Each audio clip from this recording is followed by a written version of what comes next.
We're live. Yes. Welcome into QFTA, Tim McKernan Show podcast. Jackson Burkett, Timothy Michael McKernan, Longo Big Studios. Let's fucking do this. Yeah. Fucking nutty. Jackson, welcome in.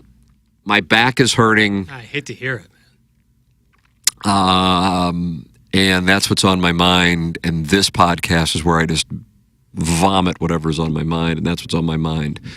I have a wonderful person I see. I'm seeing him tomorrow, and he will probably make magic. But I was in the simulator twice over the weekend. Just really excited about the distance, but the price it took on my lower back, and I've never had a back issue. Oh, and then since my 2-year-old is constantly wanting to go to the golf course, I went yesterday, and I thought, okay, I'll just hit little 75-yard pitches, but I guess even that was too much. Oh, man. I don't know. It's like I'm right now. I'm in. It's on a 1 to 10. It's like a 2, but it's constant. Yeah. And you've never had it before. Right. So then your mind goes, oh God, has my career ended before it even started? No.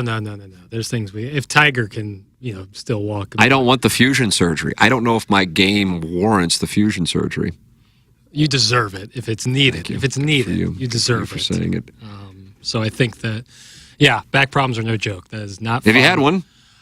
Never one that's like really bad. Like I've injured it where you fall on it wrong and it hurts for a day, and that day is just the worst because it's like whether you're sitting, standing, or lying down, there's going to be moments of That's just the thing. And then there's the lockup thing where your back will lock up out of nowhere. I've heard some horror stories there where you're on the treadmill or something, and then your back locks up, and then you fall and hurt your head, or you're just sitting down, your back locks up. So it's definitely nothing to take lightly. You gotta lock in there. Yeah, I would do anything to go see somebody today. I love my guy. My guy's the best. I mean, I drive out to, far away. Far away for me can be 3 minutes, but this is legitimate far away. But he's the best. But oh my God. It's my lower back, too. Would you like to massage me on the YouTube? I think that would really do some things for the people. Mm-hmm. However, I'm not licensed. I don't know the first damn thing about it. I don't know how to knead properly.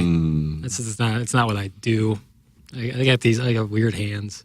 Do you really? What's going on with your hands? The fingers are long. That's probably a good thing. I don't know. Be a great lesbian. I would make a very good lesbian. That might be the title. Might be. Jackson's a great lesbian. And people would assume it's me talking about, and I think I would be a great lesbian, but women would choose you over me because of the length of your fingers, which I didn't know until Janie the lesbian was eyeing one of my wife's friends and said, oh, and she has long fingers. And I go, what the hell does that matter? And then I go, oh. Well, when you think about it. Sure, absolutely. But initially I go, what the hell does that matter? We're just sitting up there having libations. Mm-hmm. At Billy G's in Kirkwood. Have you ever gone there? You're too young to go there. Oh, I'm too young. I've gone. One of the first times I ever saw TMA, I of course saw it when I did the first time I ever saw TMA on remote. It was Billy G's. I remember it vividly. It was you went to that? Wow. April 2016 is the morning after Kobe's final game where he scored 60 points. I'm sure we broke it down. Big time. And it was senior skip day. Oh, wow. Ladue High School, which was And everybody, all the ladies from Horton Watkins came. It was like a Ladue senior skip day. We went to the Cardinal game that day, so it was like a planned thing. You didn't really skip school, but I was off school that day, and so I drove up there at 7 o'clock, and there I was in my Free Dome t-shirt, navy blue Cardinal cap, just cheering on the boys.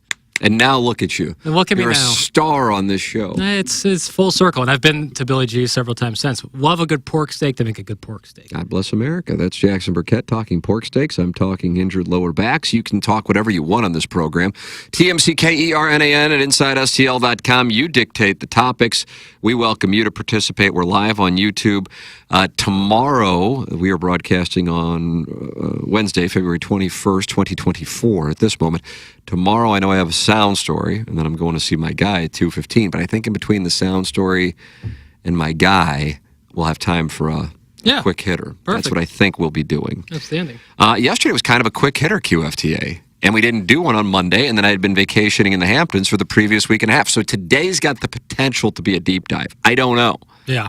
On yesterday's episode, I did take a personality test Oh, wow. Following the presentation. Look at you. Yeah, I didn't know this was coming. Oh, yeah. All right, so the personality test is, I believe, about 100 questions, and you come up with your IS, well, what I was, it was IST, and I can't remember what my other thing was. J? I think it was ISTJ.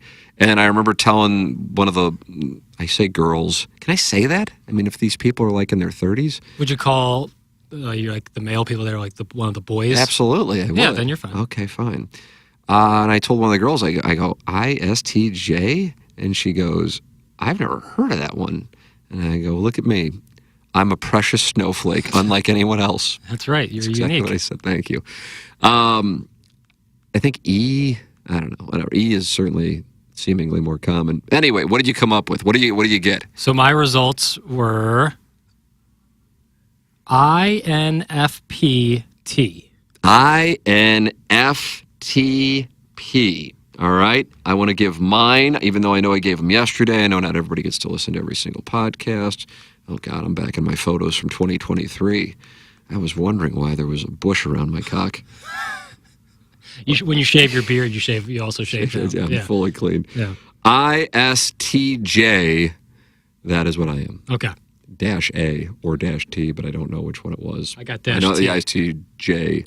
ISTJ. All right, and what were you again? INFP-T. All right, what does it tell you? What does that mean? And I'll tell you if this is accurate. So what I got is my personality type is a mediator. That's what it said. Mediator. I would immediately say that's accurate. Yep. / diplomat. And the mediator is one of the kindest, most sensitive, and most curious personality types. Mediators. Oh, how love do you hear to be described as curious? How much do you love that? I don't know if there's anything else you'd rather be described as curious. That's my life goal, is to remain curious.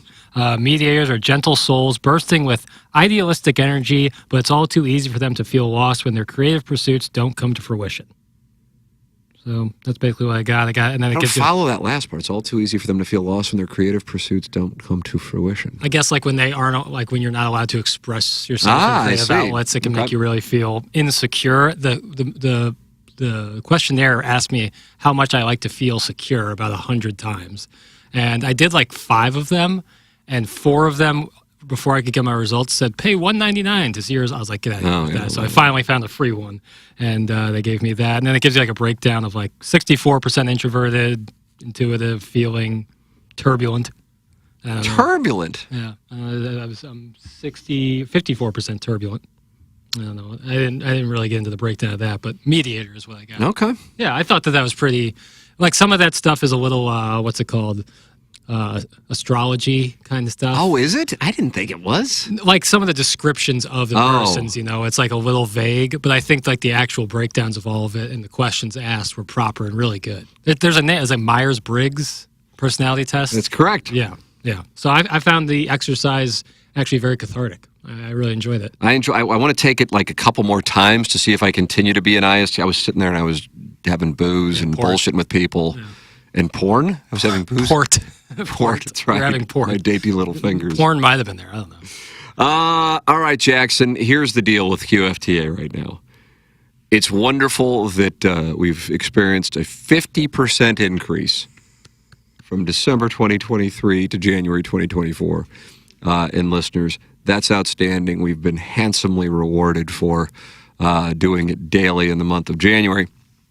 And then I took a vacation, and what that means is I could give you 1 through 20. Oh, wow. And you can... Wow, just throw a name. You can just throw out a number. Throw a number? That's 1, 2, 3, 4, 5, 6, 7, 8, 9, 10, 11, 12, 13, 14, 15. 15 that were sent in the month of February that I have saved. Some of these, and this isn't to say that, hey, those are mean, I don't like them. I really don't get many mean ones, actually. From there's a guy who keeps sending it from like this AOL account, but that we're not going to count that. You put your name on it. But that I'm just like, that's not going to make for like, what do you think the Blues are going to do at a trade deadline? I'm just not, that's not where I'm going to go on this. I'll maybe do that on the other shows, but not on this. This is where I talk about things I'm interested in. So with that said, if you just want to go into the February 1 through 15, and then if you want to go back, now we're going, we we go way back. We definitely are in the 30 range. So with that said, pick a number. Let's go with lucky number 7. 1, 2, 3, 4, 5, 6, 7. Oh, this was the one that I read yesterday, and I responded, but I had saved it. That was from Mrs. Loomster, so I'm going to delete that. All right, let's go with 6. 6. Okay. Hey, Tim. Been a listener for about 2 years. Oh, so this is kind of a newer listener in the scope. Yeah. Been a listener for about 2 years. Started hearing you on Balloon Party and immediately liked the cut of your jib. Then found TMA and have been a loyal-ish QFTA listener. Love listening and now watching you guys on QFTA. I feel like that is where I get your truest self. You and Jackie Boy in all y'all's glory. Couple questions.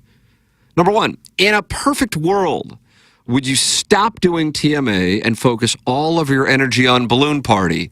And then he writes, I'm kidding.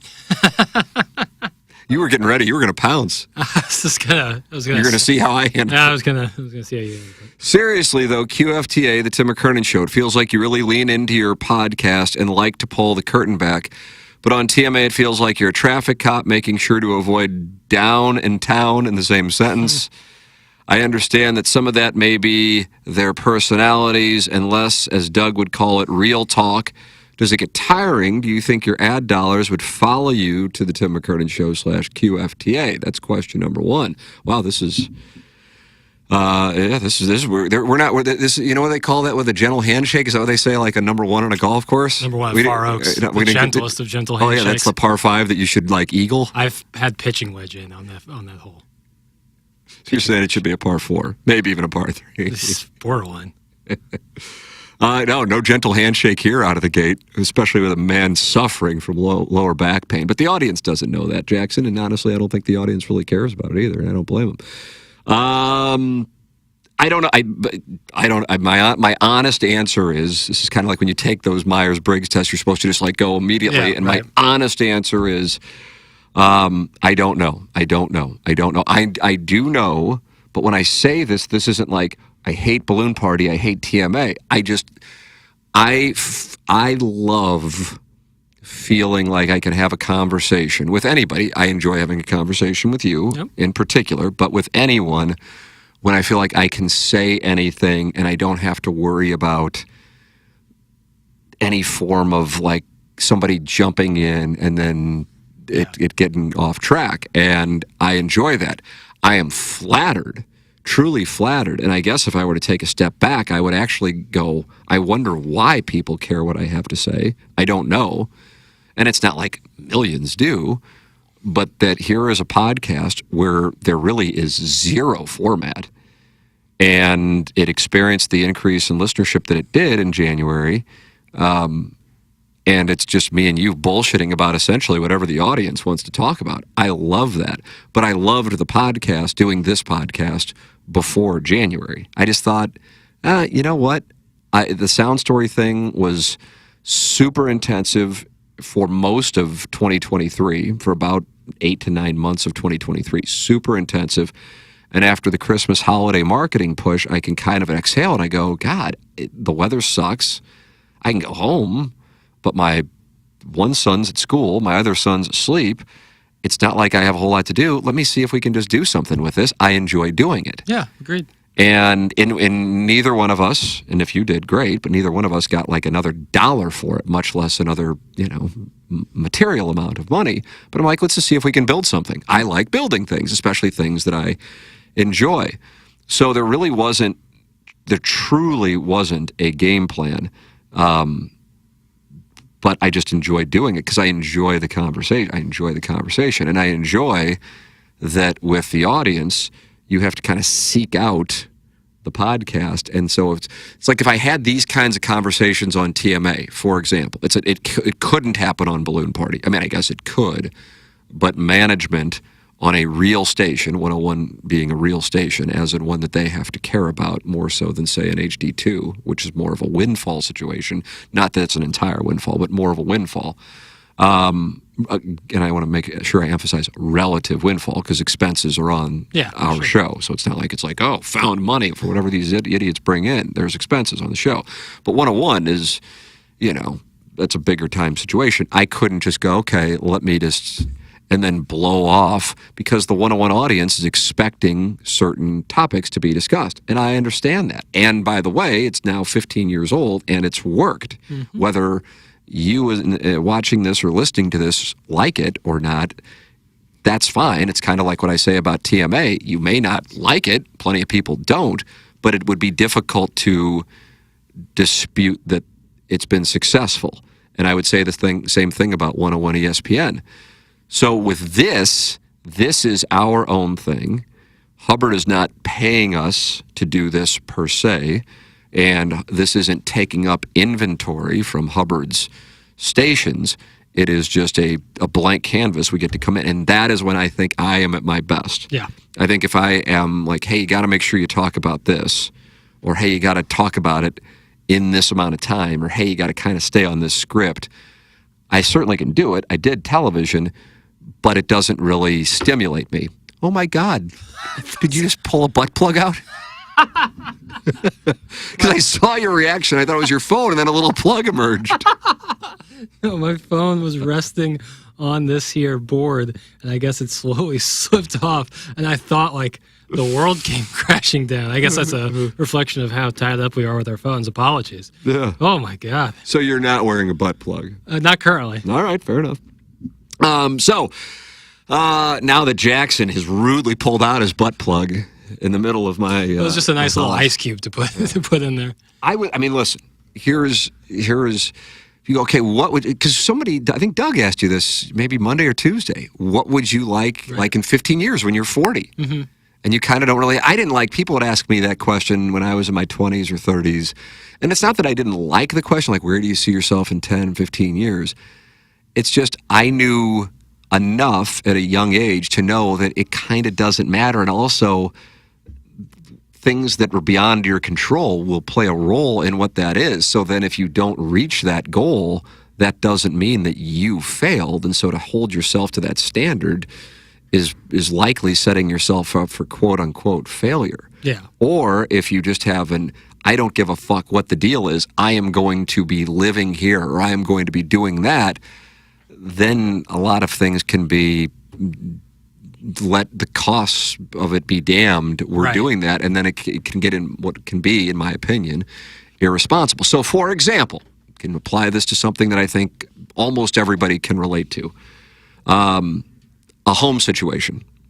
I was looking at a home 2021 in St. Louis. I was looking at a home in Jupiter in 2021, May of 2021. Next day, my wife tells me she's pregnant. We're no longer looking at a home in Jupiter. Now we're back in St. Louis. It's August of 2021. And it's a beautiful home, brand new home, area we really like, still like. And there was one thing with it. Well, I'll tell you. The master bedroom closet was so fucking small, I actually think they fucked up. Yeah, yeah. And go, oh shit, we forgot the master closet. It's like wrapping up the job and then you have to like come back in. For real. Like everything else we loved about it. Yeah. But this would probably be our, as they say, forever home. It's forever as long as your kids are living there and then you choose to live in the area. But it would have been a home we would have lived in for the next couple of decades. Yeah. And with rates where they were, we certainly could have purchased it. But I'm like, just because we can, I know I'm not going to be able to shake the fact that I'm spending this kind of money for a home, and we're going to have a master closet, and it's like what I had at my condo when I was 24, you know? Yeah. I mean, it just isn't going to work, and so I got to pass. And we haven't, that was August of 21, we haven't seen a home we liked as much as that home, which was, I feel like people have this happen so often, which was the first home we looked at in St. Louis. Right. Totally different style of home in Jupiter. Obviously no basements. So that was a mindset where if you go, okay, well, no matter what, in the next 2 years, we're going to move. Well, what happened over the next 2 years, mortgage rates, you know, I mean, shit, more than doubled. And so then if it's like, well, no matter what, we're buying a house, well, now we're going to do something that would be, especially considering the rate that I have and probably most of the people who are listening to this have, you couldn't get right now, something in the 2s or 3s. Now all of a sudden, you know, that which you could responsibly buy has changed. Yeah. And so now you wouldn't be getting as quality of a home. Pot commitment. Pot commitment. I know so many people in my age range, and older and younger, maybe living in a house that they never thought that they were going to live in for as long as they're going to wind up living in because they have a rate in the 2s or 3s. It's a weird spot. And you, not necessarily at 25, but maybe by 28, may have thought you would be a homeowner and it might be a difficult spot. Don't know what's going to happen. Right. So that's an example of it. How does that tie back into this question? I don't know what's going to wind up happening. I really don't. I really don't. My wife and I, full transparency, when we were flying back last week from our vacation and we had a layover in Fort Lauderdale, which is an airport we fly in and out of when we would go to Jupiter, and I'm just like, and I know she was thinking the same thing. It's like, God, the fact that we, are flying back to somewhere where when we would prefer to live here, and then you go, but then you got to like play out all of the ramifications of that decision, and there are a lot there, but to specific to what Ben the Butcher writes, 5,000th YouTube subscriber. Ben the Butcher was the 5,000th YouTube subscriber. Yeah. Yes. You like when I go British? I do. That was almost your bill cutting. From Gangs of New York. I just love that name. It was a perfect name. Like, let's talk about the show. But I mean, I also have kids in school and parents here, and I have brothers and a sister. My wife has parents here. She's an only child. Like, there's so many things that if you just go, fuck it, we're moving, right, that then it's just not as simple as that. So if you were to isolate it to this question and the show that I enjoy doing the most, and to make it clear, that doesn't mean I dislike doing the others. But I enjoy doing the most, not because I dislike 101 ESPN or because I dislike doing TMA, but because I am at my freest, and I think I am at my best, my opinion, on this show. And I'm not boxed into talking about just sports, which I like. And there's also not an expectation that, hey, you got to talk about whatever, like there is on TMA. That this is a chance, and then there's more that I feel like I could do with this show. But yeah, there are ramifications to that. And for the record, I'm not even remotely close to thinking about doing this. This is a hypothetical.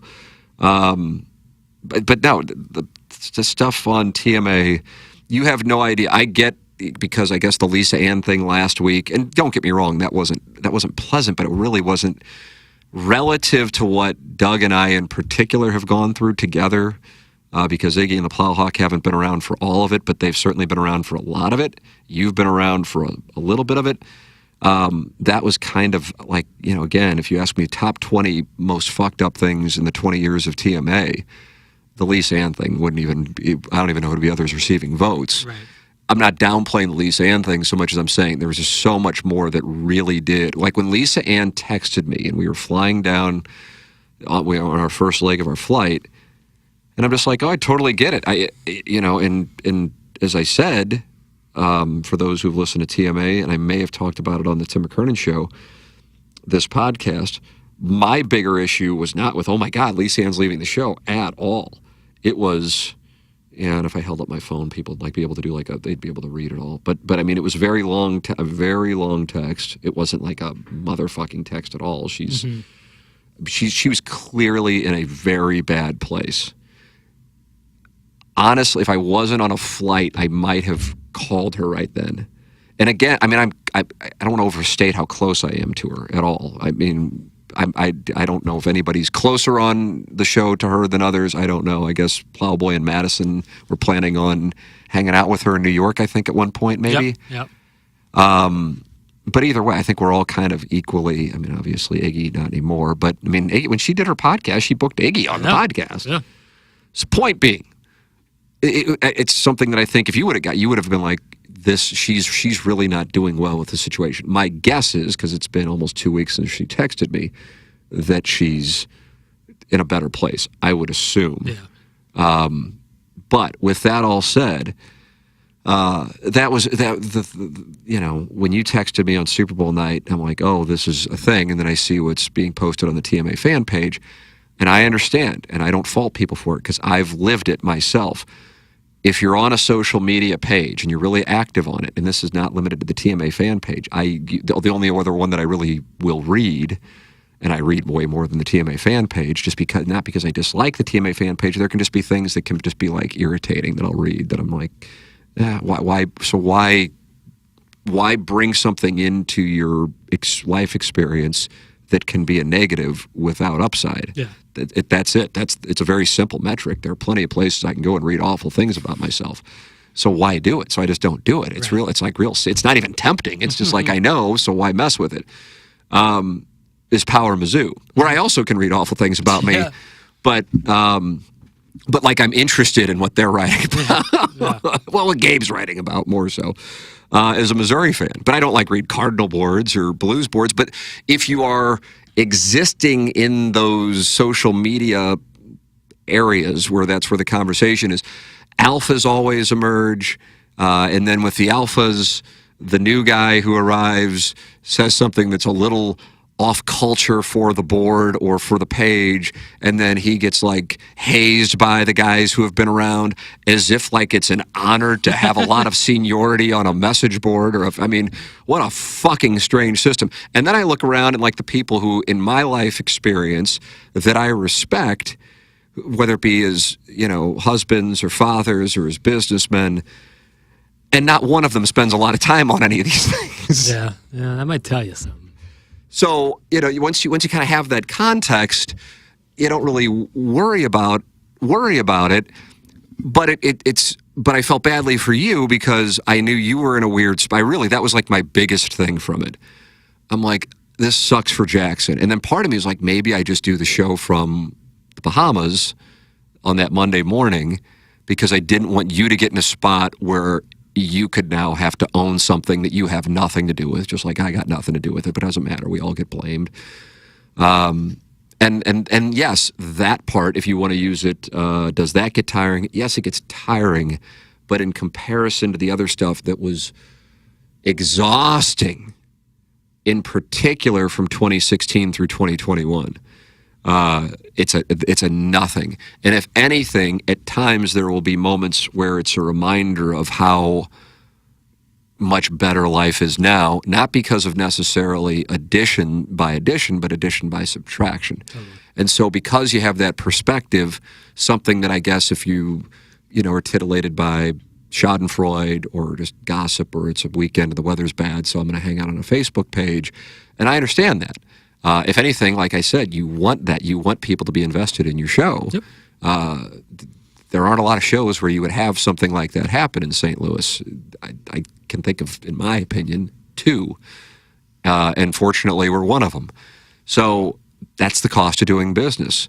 So if you enjoy having, some of the things that come with being able to do TMA, then you recognize then it's not all going to be wonderful. Yeah, right. So the Riz show being the other show that I was thinking of, and I remember talking with Learn and Rafe from their show, and I think it was Learn talking about, well, they were both talking about it. Like, I guess they have the equivalent of a fan page. I don't know. I'm not on it. I'm not familiar with it. I think it's also on Facebook. And I'm like, well, it's not really like a big deal. But I didn't know if that was coming off. But she hadn't really dealt. She was probably beloved on KSHE, and so she's new on the Riz show. So automatically, that's going to be a thing for the people who love the Riz show. And then Rafe is relatively new, so I already know how that whole dynamic plays out. And it's not fun, but if you've been there, you understand it. If you have staying power, inevitably, you probably went from being the real popular guy to you will be the less popular or least popular guy. Yep. That's what comes with the territory. Natural evolution. It's just that's the circle of life of doing this. And I don't even know if this stuff will exist in 15 years, like it does now. Yeah, certainly does. So with that all said, my responsibility, my top responsibility is to take care of my wife, my 2 children. And so would my situation be as good if I only did the Tim McKernan show? I guess dollar for dollar, probably not. But at the same time, I don't necessarily. And I also recognize at 25, if you get like if one place is offering you X and another place is offering you like $10,000 more, you're probably going to where the $10,000 more is. Mm-hmm. But as time goes on, there is a chance that that difference doesn't really matter. And you're like, I'd prefer to have, either freedom or control or, live where I want to live than make more money, make the most money. Mm-hmm. So that's just that's also a natural evolution. And it's not for everybody, but that happens. So yeah, if you said you could do the Tim McKernan show and make like half of what you make now and live in Jupiter, Florida, and that's on the table, I'd seriously think about that. Mm-hmm. But that isn't a reflection of not liking Balloon Party or not liking TMA. Right. Jackson, I just said a lot. I don't know if it made sense. Your thoughts? Yeah, I mean, your point on the natural evolution of it all. That's important. And with TMA, Balloon Party, and QFTA, it is kind of nice in the sense that like we have avenues for everything. Like, right. Big sports topic comes up, we know we have an hour on 101 ESPN to break it down. Something with QFTA is obviously a mixed bag every day, but we know that we have the chance to speak totally freely and about whatever, and it's all great, and that's lovely. And then TMA is a mix of it all, where we get to talk about pretty much everything, anything you talk on Balloon Party or QFTA, for the most part. Some topics less so, but it is kind of nice to have those outlets for each spot, like different avenues where we talk about everything. And I do like that a lot, and it's I do love doing this show the most, similar to you. Again, I love doing TMA, I love doing Balloon Party. But this one is certainly where it's just like totally free, talk about whatever. Shit comes up that maybe some things that I'm like a little more interested in and I don't have like, it's just nice. It's nice. Happy. Yeah. Yeah. And when you're working with professionals, that's also totally the big part about it. All right, Ben the Butcher has more. Now I see YouTube chat is active as the day is long in here. Started off with Kwame Voyukas IV saying howdy. Ben the Butcher, whose email I'm in the process of reading, said greetings and salutations. Don Pepe, active as all get out. But I think it was Don Pepe said, Tim, I think if you wanted to, you could really fix this. I don't know what you know, but you have the ability. And he's talking about the, I assume, the Iggy Lisa Ann thing. I think. And Don Pepe, I will have to yield to you if you're still in the YouTube chat to answer that.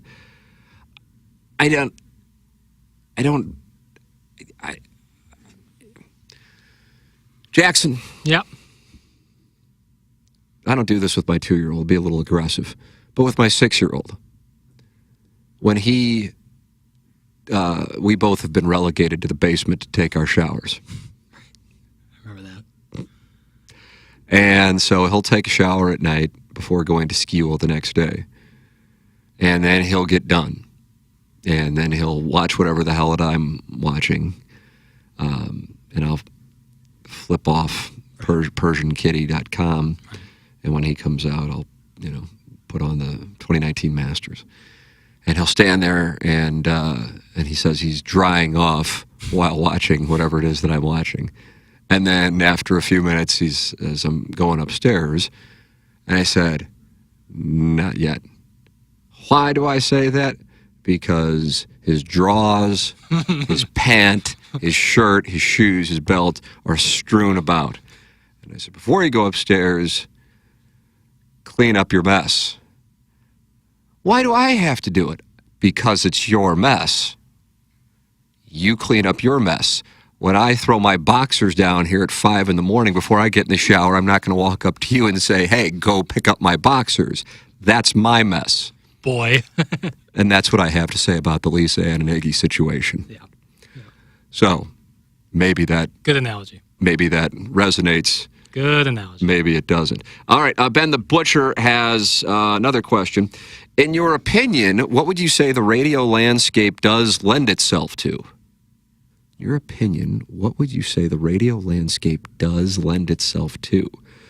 You said it doesn't lend itself to more staff. I didn't say that. That's isolated. I'm not angry about this. I want to make that clear. But I think I don't even know. We had a very quick QFTA yesterday.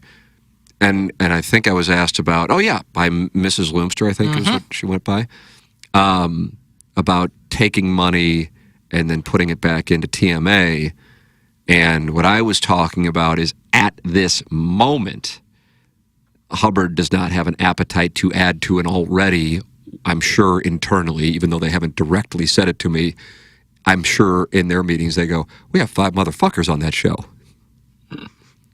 I bet those exact words have been said, because just about 40 feet to my left, they have 5 people on the Riz show. And at this moment in the radio, and at this moment, I want to emphasize that at this moment, because things are cyclical, just like they are with economics. At this moment in the radio industry, stations, and this goes beyond Hubbard, are not apt to be adding on. If anything, it's going the other way at this moment. But I've been in broadcasting now for a quarter of a century, and I have seen booms and busts. Now, management rarely tells you when they're having a boom season, because they know that one might go, oh, then let me see if I can get. Right. So oftentimes the economy is used against you in negotiations, even if we're in the midst of an incredible cycle. But at this moment, it is accurate, because I am privy to some numbers. And at this moment, it would not lend itself to adding people on. So I want to emphasize that. It's not about the industry, it's about at this moment. I would say this, I don't know if I would say it's never been a better time to be a broadcaster, because, God, I would have to think if you were a broadcaster in the 50s, 60s, 70s, and 80s, God, that was a good time. If you could be one of the people and make a lot of money, and there weren't a bunch of platforms.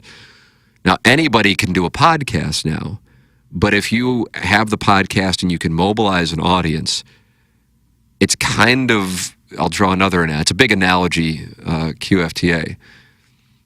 It's like being an adult star with some semblance of a following. You don't have to be whoever you would say is the biggest one in the game. We both agree it should be Ella Reese. We're very concerned about what she's doing right now.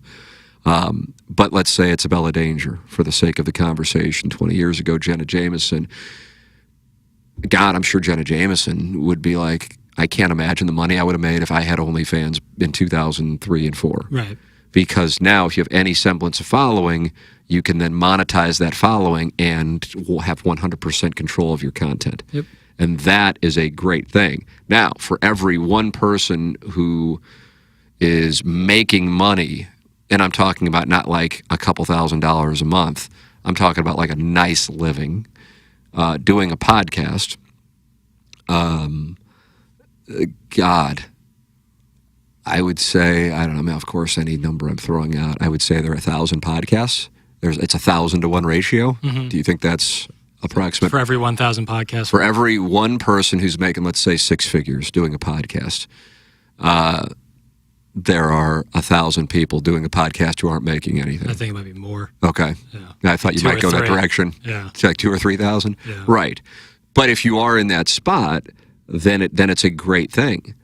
But it's also relatively new, and by relatively new, it's less than a decade old. In this rush, right? Certainly, podcasts have been around longer than that, but a rush of podcasts. So in that sense, it's a great time, but it would be a really bad time, in my opinion, if you are just like a guy who wants to talk about the Cardinals and you don't really have a following, and you don't want to like be bombastic and like an actor, right? You know, and right, yeah. If you do a half hour on Sonny Gray saying the word "fuck" after a bullpen session in mid-February, that actually might have some traction. If you really laid into him, then it's going to be tough to get in. Would agree. Would agree. So with that said, I hope I'm clarifying that, because Ben the Butcher, I get it. I did say that, but I didn't. But you're taking it to mean like the industry is bad, and I'm saying that this time in the industry is not good. 2 years ago, in this very building, it was a great time. But again, that was a lot. I would say in part it's industry wide, but also it just so happens, and this isn't like, oh, I hope management's listening and they like what I say. It's just kind of the fact. You have the Riz Show and 105.7 The Point, which is, you know, a force. 101 ESPN, which we talked a little bit about earlier, is a force. Courtney's show on 106.5 is a force.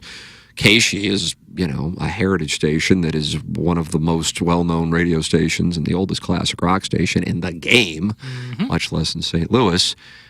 So you just have most of the dynamic properties that mobilize audiences in this building. That's just the way that it happens to be. And I would say that if we were working at another one of the corporations, or if we were back at KFNS or 920. Right. Because, this is just data. calling it what it is. I Yeah. mean, this is it.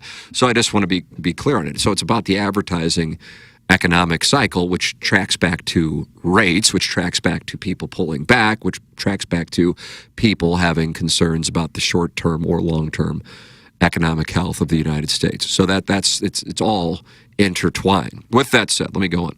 In your opinion, is radio only going to get smaller?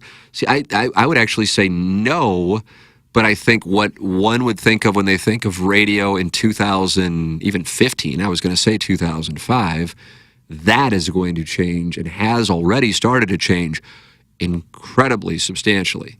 But the good thing for what we do is where it is going or has already gone, which is a show that is personality or personalities driven, that is not reliant upon a station. Yeah. And that wasn't a plan, just got lucky because we've been on, let me start, 590, 1380, 590, 920, 590, 1057 HD2. And it's not like advertisers go or audience members go, oh, you're not on 920 anymore? I'm out. It doesn't matter. And then that all predated the smartphone. Yeah. And the audience still followed. One of the things I heard when I first started out in radio, which was 2002, was, oh, that's great, you're doing a show, but I can't hear KFNS in my car. It's so staticky. Now obviously we're not on KFNS anymore, but take your pick, whether it be 920, whether it be KFNS. So that would encompass 2013 and 2021. If I heard that a total of 25 times over 8 years, I'd be shocked. Yeah. It just didn't come into play. Why? Because people didn't listen on the radio. So the game has changed. Now, if you're reliant upon a station, then that's a different set of circumstances. But for a show where the audience and the advertisers follow the show or follow specific personalities, it's a great time. And, now at this point, we know we could do this show and just YouTube stream it. So in that sense, it's a great time. But, along with that would come with like building up a sales staff and production and a bunch of expenses that come with it. So you have to balance that whole thing out. I hope I'm answering these questions well. I feel like I'm babbling, Jackson. I don't know. I mean, any thoughts before I keep reading the email and keep babbling? I don't know. I don't know how good I am. I mean, I know I'm really good, but I need you to validate me.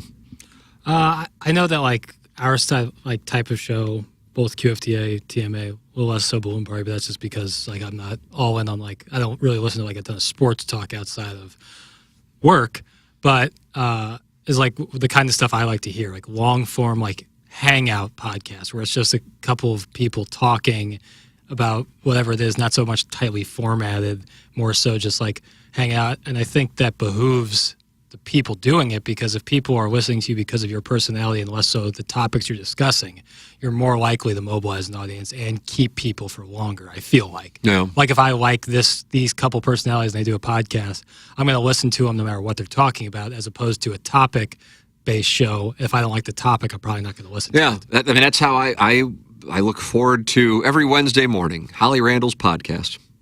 I can't wait to see who our guest is on. This morning, Ariel Demure, Spiritual Growth and Big Tits Energy. I was wondering if that was a golf or a porn podcast, because I was about the two. And then once you said that name, I was like, oh, it's the porn podcast. I'm just like, I'm not familiar with Ariel Demure. I guess I ought to look her up. Ariel Lemieux? No. You're thinking of a gentleman who played for the Penguins.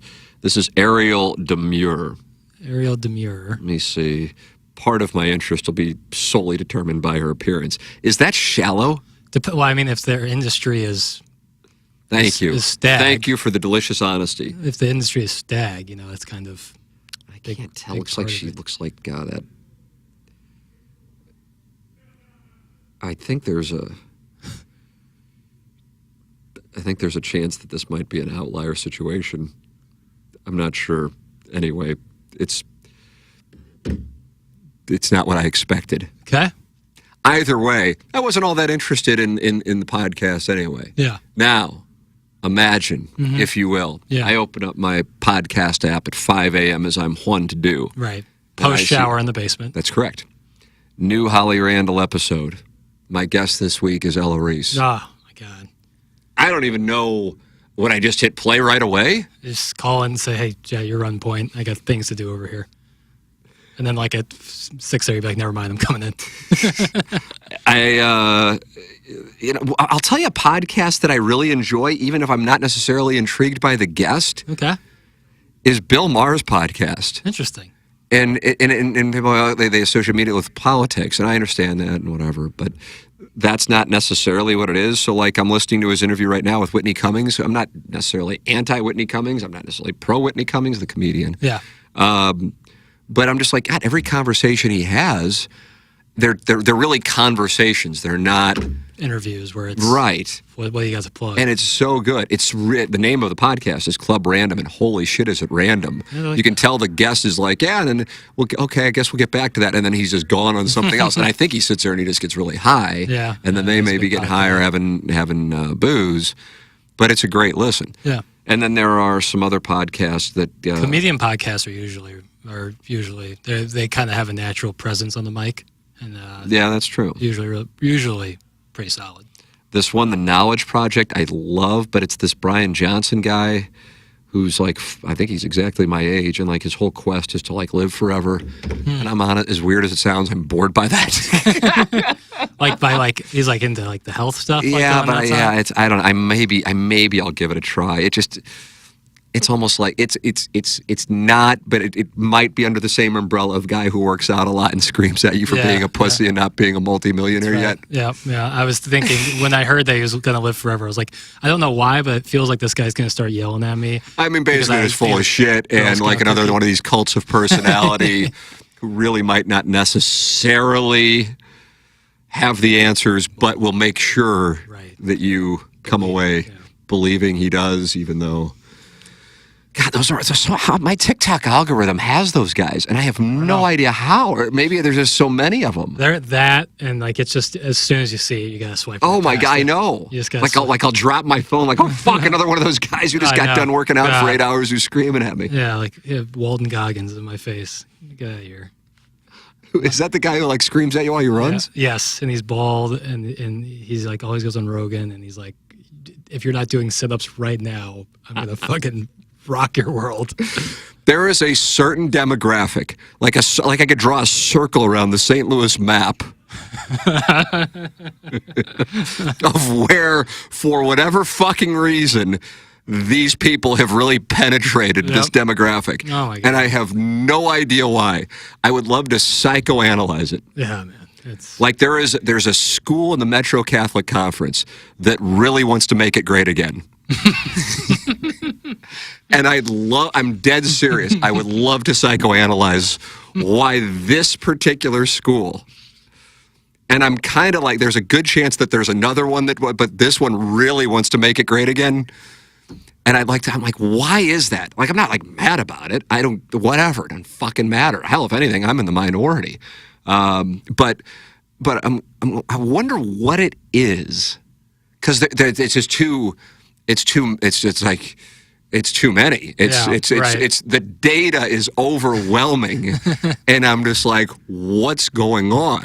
Why is it this way? I don't know. Yeah, I was gonna like make like a under the table guess on which one it was, and I was gonna say, is it a school by the highway? But they're like every MCC school is by the highway, like outside of one. They're Chaminade is that, right? Chaminade is the only one that's like not directly next to it. It's still really close to 64. Right. But SLU High is obviously in shouting distance 64. So is CBC. DeSmet's right by 270, and VI is right there by 44. That's correct. So I can't say that because that'd be too vague. Carlos Spicy Winter says it sounds like Jackson's next STL starter packs post. It's probably already been done. It could just be reformatted.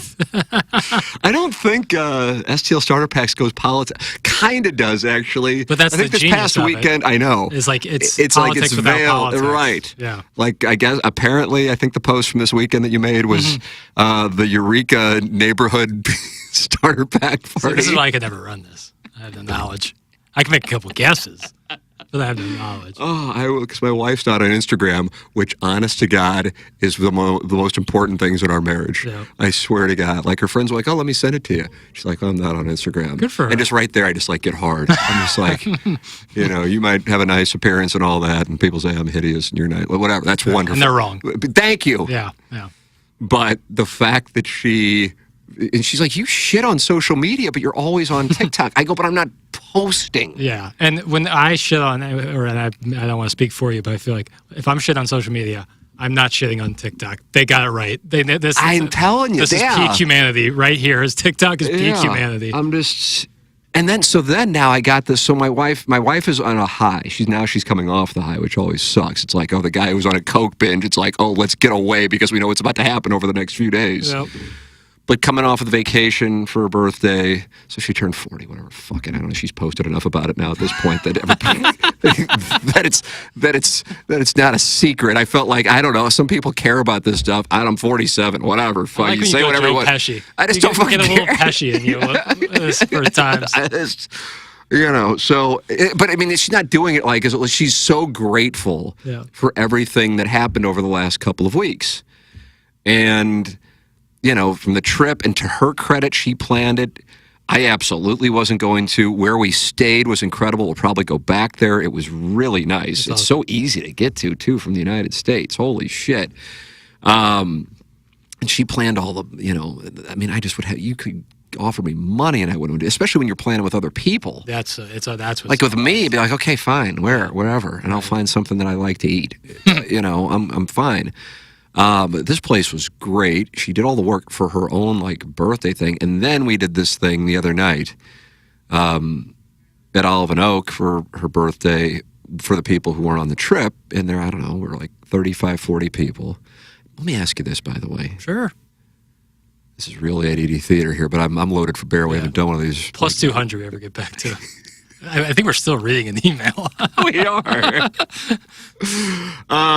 That on, when we got back, I guess, Wednesday night, ran into somebody who knew your brother at the airport, by the way. I like that. We're up to two baggage carrier things at Lambert. I'm well aware, yeah. Oh, and they're spinning, baby. 45 minutes after your plane lands, you might get a bag. There are 4 in the Nassau airport. Jesus, really?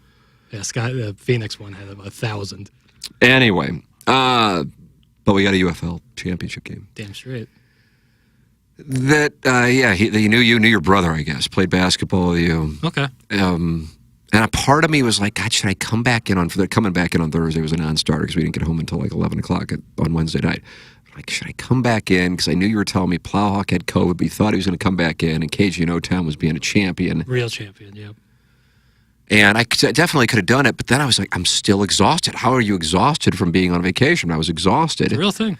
And so I'm just like, I'm already off. The bigger thing is actually balloon party, because I could have done TMA from home, theoretically. Right. Anyway, so then I was thinking, I'd like to invite the guys from the show, but here's the issue. Even though I know the truth, and maybe on the show you know the truth I'm talking about of Doug, Darren, Iggy, you, of what the real situation is here at Hubbard, that I am not in control. That I just know that still it lingers. Like if Doug were to ask me, for example, if Jody, who is his wife, who is truly like one of the kindest people in the whole world. Yeah. I can't say enough good things about Doug's wife. Agreed. There was a party for her on a Saturday night. Like, it doesn't matter. There's probably no way in the world I would go. And Doug knows me well enough to kind of know that. But I also know Doug would say, hey, you don't have to go, but if you'd like to go. Like, they had a 60th birthday party for Doug a few years ago. He was almost apologetic, asking, it was like, I don't even know, me and the cat and probably Sea Monster and Plowhawk. He's like, oh, you don't have to go, but my wife wanted to, you can picture Doug doing that. Yeah, hand in hand almost. Absolutely. And I honestly in a way, I kind of wanted to go, just but for whatever we had going on, I think maybe we're going out of town. Actually, it was because his birthday's in May, and it might have been we were in Las Vegas time. But anyway, whatever. And I'm like, but if I'm asking these motherfuckers, like, 2 days or a day before, Plowhawks got COVID. That's a thing. Mm-hmm. It's a cash bar. You know, I'm obviously rich. I mean, let's just call it what it is. Yep. It's unbelievable how much money I have. Yep. But I'm not paying for 50 motherfuckers to eat and drink. You could be like legitimately super rich, and that would be like, fuck. So it's a cash bar. You know, that could potentially be a thing, you know, in some corners of the show. And then, but the biggest thing would be you guys feeling like you got to go. And I don't want to create that for people because I don't want that in my life. Right, I feel you. You know what I mean? Right. But it truly was, or would have been, seriously, you can picture the text. It would have been, I don't keep score. You know I don't keep score. That shit would have been longer than the actual Absolutely, like, 100%. Yeah. Because I started typing it. And I'm like, oh, long fucking text. And then I'm like, but then they're going to feel like they got to go. And I don't want them to feel that way. Plus, Darren's coming off of COVID or has it. I don't know. I haven't been in. You know, Iggy, you know, and the cash bar thing. You know, I don't want you and Doug to feel like you got to go. Pressure on, yeah. Right. I feel you. But I mean, if you wanted to, like you really wanted to, it would be great. But if you didn't want to, I couldn't fucking. None of my siblings came, and I have 3 of them. And one of them, their daughter was in a play. The other one had a situation business-wise. And then my sister was just getting back from Hilton Head where she was getting married, doing all the preparation shit when you have a destination wedding. And I said, like, they're like kind of apologizing. I'm like, I don't care. And then my fucking brothers and sisters, I don't care. Much those people I do a show with. So I really don't care. Right. And anybody who knows me, and I guess like my wife, and then, you know, to a lesser extent, you and probably Doug from working with me for a while, truly knows. Like, you know when you're working somewhere and they keep score. Yes. And you respect and you just go, okay, they keep score, you know this is important. And they probably make it clear that it's important. But with me, I can't emphasize it enough. So then I chose to delete the text and not send the invite. Thoughts? I totally get it. I think because you never, ever do stuff like that where you're like, because like, you know, like this situation would have been rare. I mean, it's your wife's birthday. You know, this is not something that like just pops up every couple weeks. Like you never, ever like, hey, we're doing this. Because mostly, like you say, you don't leave your basement. So like it would have never come up. And if you use that language what you're talking about where it's like, hey, you know I don't keep score. Like if you don't want to come, but don't still, worry about it. Even then, I still think, I don't know. Like if I got a text from like Tommy Madden here. I mean, this is not necessarily the way he works either, but just like a hypothetical. Like, hey, we're doing this for my birthday. You know, if you and Anna Marie want to come, be great. If not, you know, I don't give a fuck. Yeah, I think I would actually take that literal. Yeah, now that I played out the hand. Mm-hmm. But I didn't want to put that on you guys. Yeah, even though I truly would, it would have been great. Yeah, you know, it would have been great if everybody was there. I mean, it was really a good time. So anyway, my wife is like, she's like, I want to post these just because I'm grateful. And I go, well, then do it. You know, I'm already fucked up on pills, going to bed. Right, that's the time to ask. Absolutely. And I said, then do it. She goes, but it's not about. I go, I know. And I think people know. Yeah. I don't think people are like, oh, this is, you know, I just got a new Mercedes. You know, so blessed. Rise and grind. Jesus has chosen our family to bestow wealth upon us. Thank you to Joel Osteen. Always. We should thank Joel Osteen at the end of every podcast. You know, it's not that. It's about, like, she's grateful about the experience, and then, like, how many, not that, like, there were millions there, but how many people came, you know, on something that wasn't planned out long in advance. It was maybe a couple weeks of an announcement, and so short notice. And that's all it was. And I'm like, then post it. Yeah. But I think she knows how much I, you know, view certain kinds of posts and how the line between a brag and gratitude is so thin. Yeah. And I feel like if you just like hold like this like a test, like at the start of Ghostbusters, I'd be able to like call it brag, gratitude, brag. And that's about the ratio. Could be could be a fun YouTube idea. But she's like, you don't. I'd be happy to do it. I have to pull people who like would never see it, so that get shit on. Kind of like what I think you do with St. Louis starter packs. That's like, right. Who do you get these people? I know. Target on my back. But she's saying to me on whatever night it was, Sunday or Monday night, she goes, it's so rarely in life, like maybe a wedding, do you have like all of your friends in one place, and it's just kind of laid back and everybody's hanging out and having a good time. And I'm just so grateful for that experience. And I go, well, I know that's real. I know it's not like, look at the new, earrings or outfit or a car or whatever the fuck, Yeah. So I'm like, then, then great, then do it. Yeah. And then the next day, we take our 2-year-old to his first Blues game, and she obviously wanted to post that. I go, then be my guest. I go, just know that some of the guys who want to, like, fuck me, are your friends, because when we first were together 16 years ago, you just accepted everybody. And so some of them are still lurking, and then it'd trigger them even more if you had removed them as friends. So, we try to keep our kids away from the, one out of every 2,000 guys who, create voodoo dolls of our family. Do what you want. So I don't think the pictures of the kids at the game went, but, yeah. So anyway, how does this all tie in, the social media posting thing? Because she was posting, and there it was. And there I am, on Facebook. Yeah, that's how I learned that you shaved the beard. I was like, oh, shit. No And beard. you are really mad about it.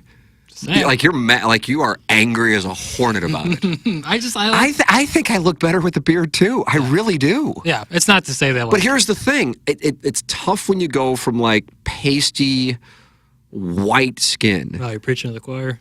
Yeah, I mean, we both kind of have the same thing. I think because you have light hair, it gets more attention. Right. To then, dark beard. Yeah, contrast. Right. So that's the issue. So, like, if I had hair, it wouldn't be that big of a deal. Right. So I get that. I don't know. She just didn't like it. I guess I knew she didn't really like it, but I didn't know she, like, really, really didn't like it. Mm-hmm. She looks exactly the same. Like, almost, like, truly exactly the same. Honestly, this sounds like, oh, he's kissing his wife's ass. Because I saw pictures from, like, when they did their spring break trip in 2008. I wasn't a part of this, but then we met a few months later in 2008. And I'm like, I got to be honest with you. You're a lot better looking now than you were then. I assume that's a compliment. Yeah. I mean, wouldn't you think, okay. Be the opposite. Right. I mean, yeah, it'd be rough. You want to talk about shower in the basement. Yeah, there you go. There. So I'm like, oh, yeah, look at you. Right. I'm like, all right, this is great. Mm-hmm. And then she's 24, right? Yeah, 24, younger than you. And now she's 40. And I'm like, yeah. And then some of her friends do as well. Tip of the cap. Mm-hmm. Nobody's shut down the caretaking procedures. So God bless. But yeah, I did that. That's my honest assessment of the whole situation. And if she did do something substantially different to her appearance, God, how would I handle that? It's a tough spot. Yeah. It's a tough spot. Like, rarely do women at 40, once they have a few children, have hair as long as my wife does. Not because of female pattern baldness, but because of the convenience factor. Sure. I mean, when she goes to take a shower, it's a process. No doubt. I can be in and out within 30 seconds. Yeah, I would think that you... It's the only perk of this unfortunate situation. I would think that showers for you, if you're in there longer than a minute, you're just enjoying the hot water. No. Yeah, God bless. That's exactly what I'm doing. Yeah, totally. So, yeah, I really don't know how I would handle that. How would she feel if you pulled out a tight little mustache instead? Would that be common ground? No, absolutely problematic. No. And it's not necessarily even about the appearance so much of what it kind of represents. Yeah. Well, yeah, the mustache would make a comeback. I'm just saying. I know, but not necessarily for 47-year-old fathers. You never know until you try. Who are, penetrating vaginas. I would like to see it. Just to see it. I just like to see it. Right. But it's just, I think maybe if you're 25 years old and you can be engaging in whatever behavior. Sure. Not when your mustache hair is white. But like that's not live. Okay. Now I know how much she dislikes the beard. Like if I grow it back, it's almost like a spite beard. Yeah, that's now. Now you're in a tough now spot. I'm aware. Yeah. What about like a chin strap, like a mid 2000s chin strap? Let's just try out different styles. Start posting angry shit. Like, I don't know if you heard this, but I start posting like links on Twitter. Dark Oakley's on in your profile picture. Boy, it's very active in this YouTube chat today. I haven't even gotten halfway through Ben the Butcher's email. How long have we been going? An hour? We've been going. It doesn't tell me. Wow, you like that? Shit. Yeah, about an hour. Hour 5. It seems like the YouTube chat is just a conversation between Ben the Butcher and Don Peepee. Oh, I see Carlos Spicy Winners in there. Hello, Swain. Yeah. But this is from RP. Did I miss Gabe being on TMA Balloon Party today? We'll never know. What do you mean we'll never know? The answer is no. He wasn't on. I don't get it. It's just like a social media kind of like. Oh, dude. Oh wow! I didn't know I'd be striking a nerve here. So I brought it up yesterday on TMA, but like the ellipses thing, it's just it legitimately pisses me off. It's so fucking condescending. Not all of it. Sometimes you're using it correctly, and then God Almighty, if you can subscribe to my Chaz Parliamentary Bronx Tale thing, it's like okay, now I know what I got. Right. It's just like okay, it's like a weeding out process. Mm-hmm. Like on the off chance, like everything else would like, oh, I might want to hang out with this person, or I might want to work with this person someday. Oh, I just saw that. Now I know. Yeah. No, I get it. So for the 5 seconds of being like talked down to by a fucking random stranger who I would never hang out with, I now know. Oh, okay. So I kind of, it's like it's the Teddy KGB Oreo. I now know where I am in the hand, and it kind of okay. That's great. You got a good line off on Twitter, or Facebook, or Instagram, or whatever. Big win. Wonderful. I'll splash the pot. I can't do Malkovich. Yeah, that was really bad. I can't do Malkovich. Let's see. Did I miss Gabe being on TMA/Balloon Party? We'll never know. Okay. No. There we go. Yes, now we'll know. But what are the odds Drink was behind pushing out DRF? I'll hang up and listen. Thanks. Probably slim to none. I got to tell you, having Gabe on would be good because I think Gabe and I are coming at this from different places. Interesting. Yeah. I'm going to find out more this afternoon, I guess, for lack of a better term. Okay. I think I am. Okay. But, yeah, there's a lot of meat on this bone. I actually here's what I was doing at 9:30 while hosting TMA. Number one, texting with my chiropractor. Number two, I was about to text Gabe, kind of like I was about to text you guys, inviting you to Anna Marie's party. And then I'm like, the reason why I didn't send the text, because I bet Gabe would have come on, because he said he was really busy yesterday, but he could do today, is I'm like, I don't know what the interest level in this topic is on the 101 audience side. Mm-hmm. And so then I held off. That was my reasoning, to be completely transparent. I don't really like doing interviews on TMA. I do an interview with Gabe on this all day long. Fuck, I enjoy it more than anything on here. The TMA, it can just kind of get off track if I care. Yeah, you know, if it's like, hey, take your pick of almost any other topic, sports-wise, and I'm just not really all that invested. But if it's a topic I care about, and this one I care about, in part because of what it seems like was going on down there was a positive, but I think there's a lot of meat on the bone, and I think, based on what I'm reading from Gabe, I think my opinion on what went on with her going to Arizona and Gabe's opinion are different. Ooh, okay. That's what I think. Makes for good radio. I guess. But it's not like debating. Yeah, and then it's, God, if there are two guys who have zero interest in ever engaging in that type of Orlovsky, Stephen A. shit, it's me and him. I would really like to see it. It's kind of, what were we talking about? There was something, and I wound up being wrong about it. I can't remember what it was. Oh, that maybe some school had passed Missouri in the polls at some point. I don't remember who it was. Oh, Ole Miss. Oh, yeah. And he just absolutely dismissed it, and I go, fuck, maybe I'm wrong, I don't know. I really think that there could be merit to it, and then sure enough they didn't, and like Gabe didn't say anything because he probably forgot and didn't fucking care. Yeah. But like I had as you can imagine, social media. Yeah. Hey, did you notice Ole Miss didn't pass Missouri? Yep. Got it. I did. But you know what? That's kind of the game right now. That's the thing.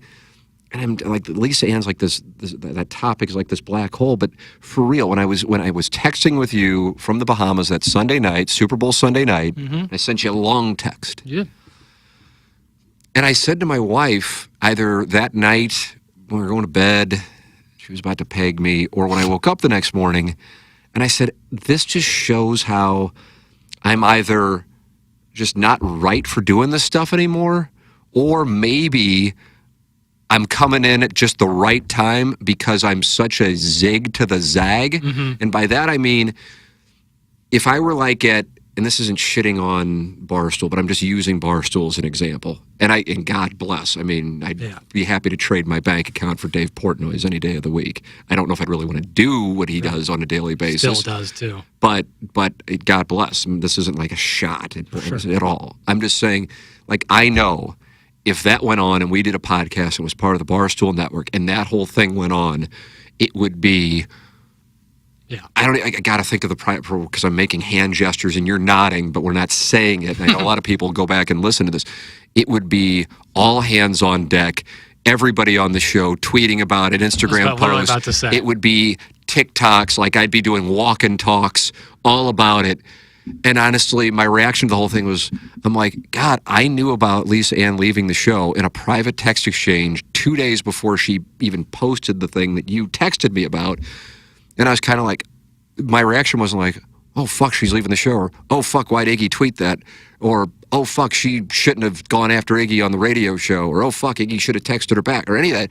I'm like, fuck, I'm worried she's going to hurt herself. She's really upset, and I feel like I got to, like, reach out, and obviously got to keep this private. Right. You know? Now, when she posted about it on Facebook, then it became public.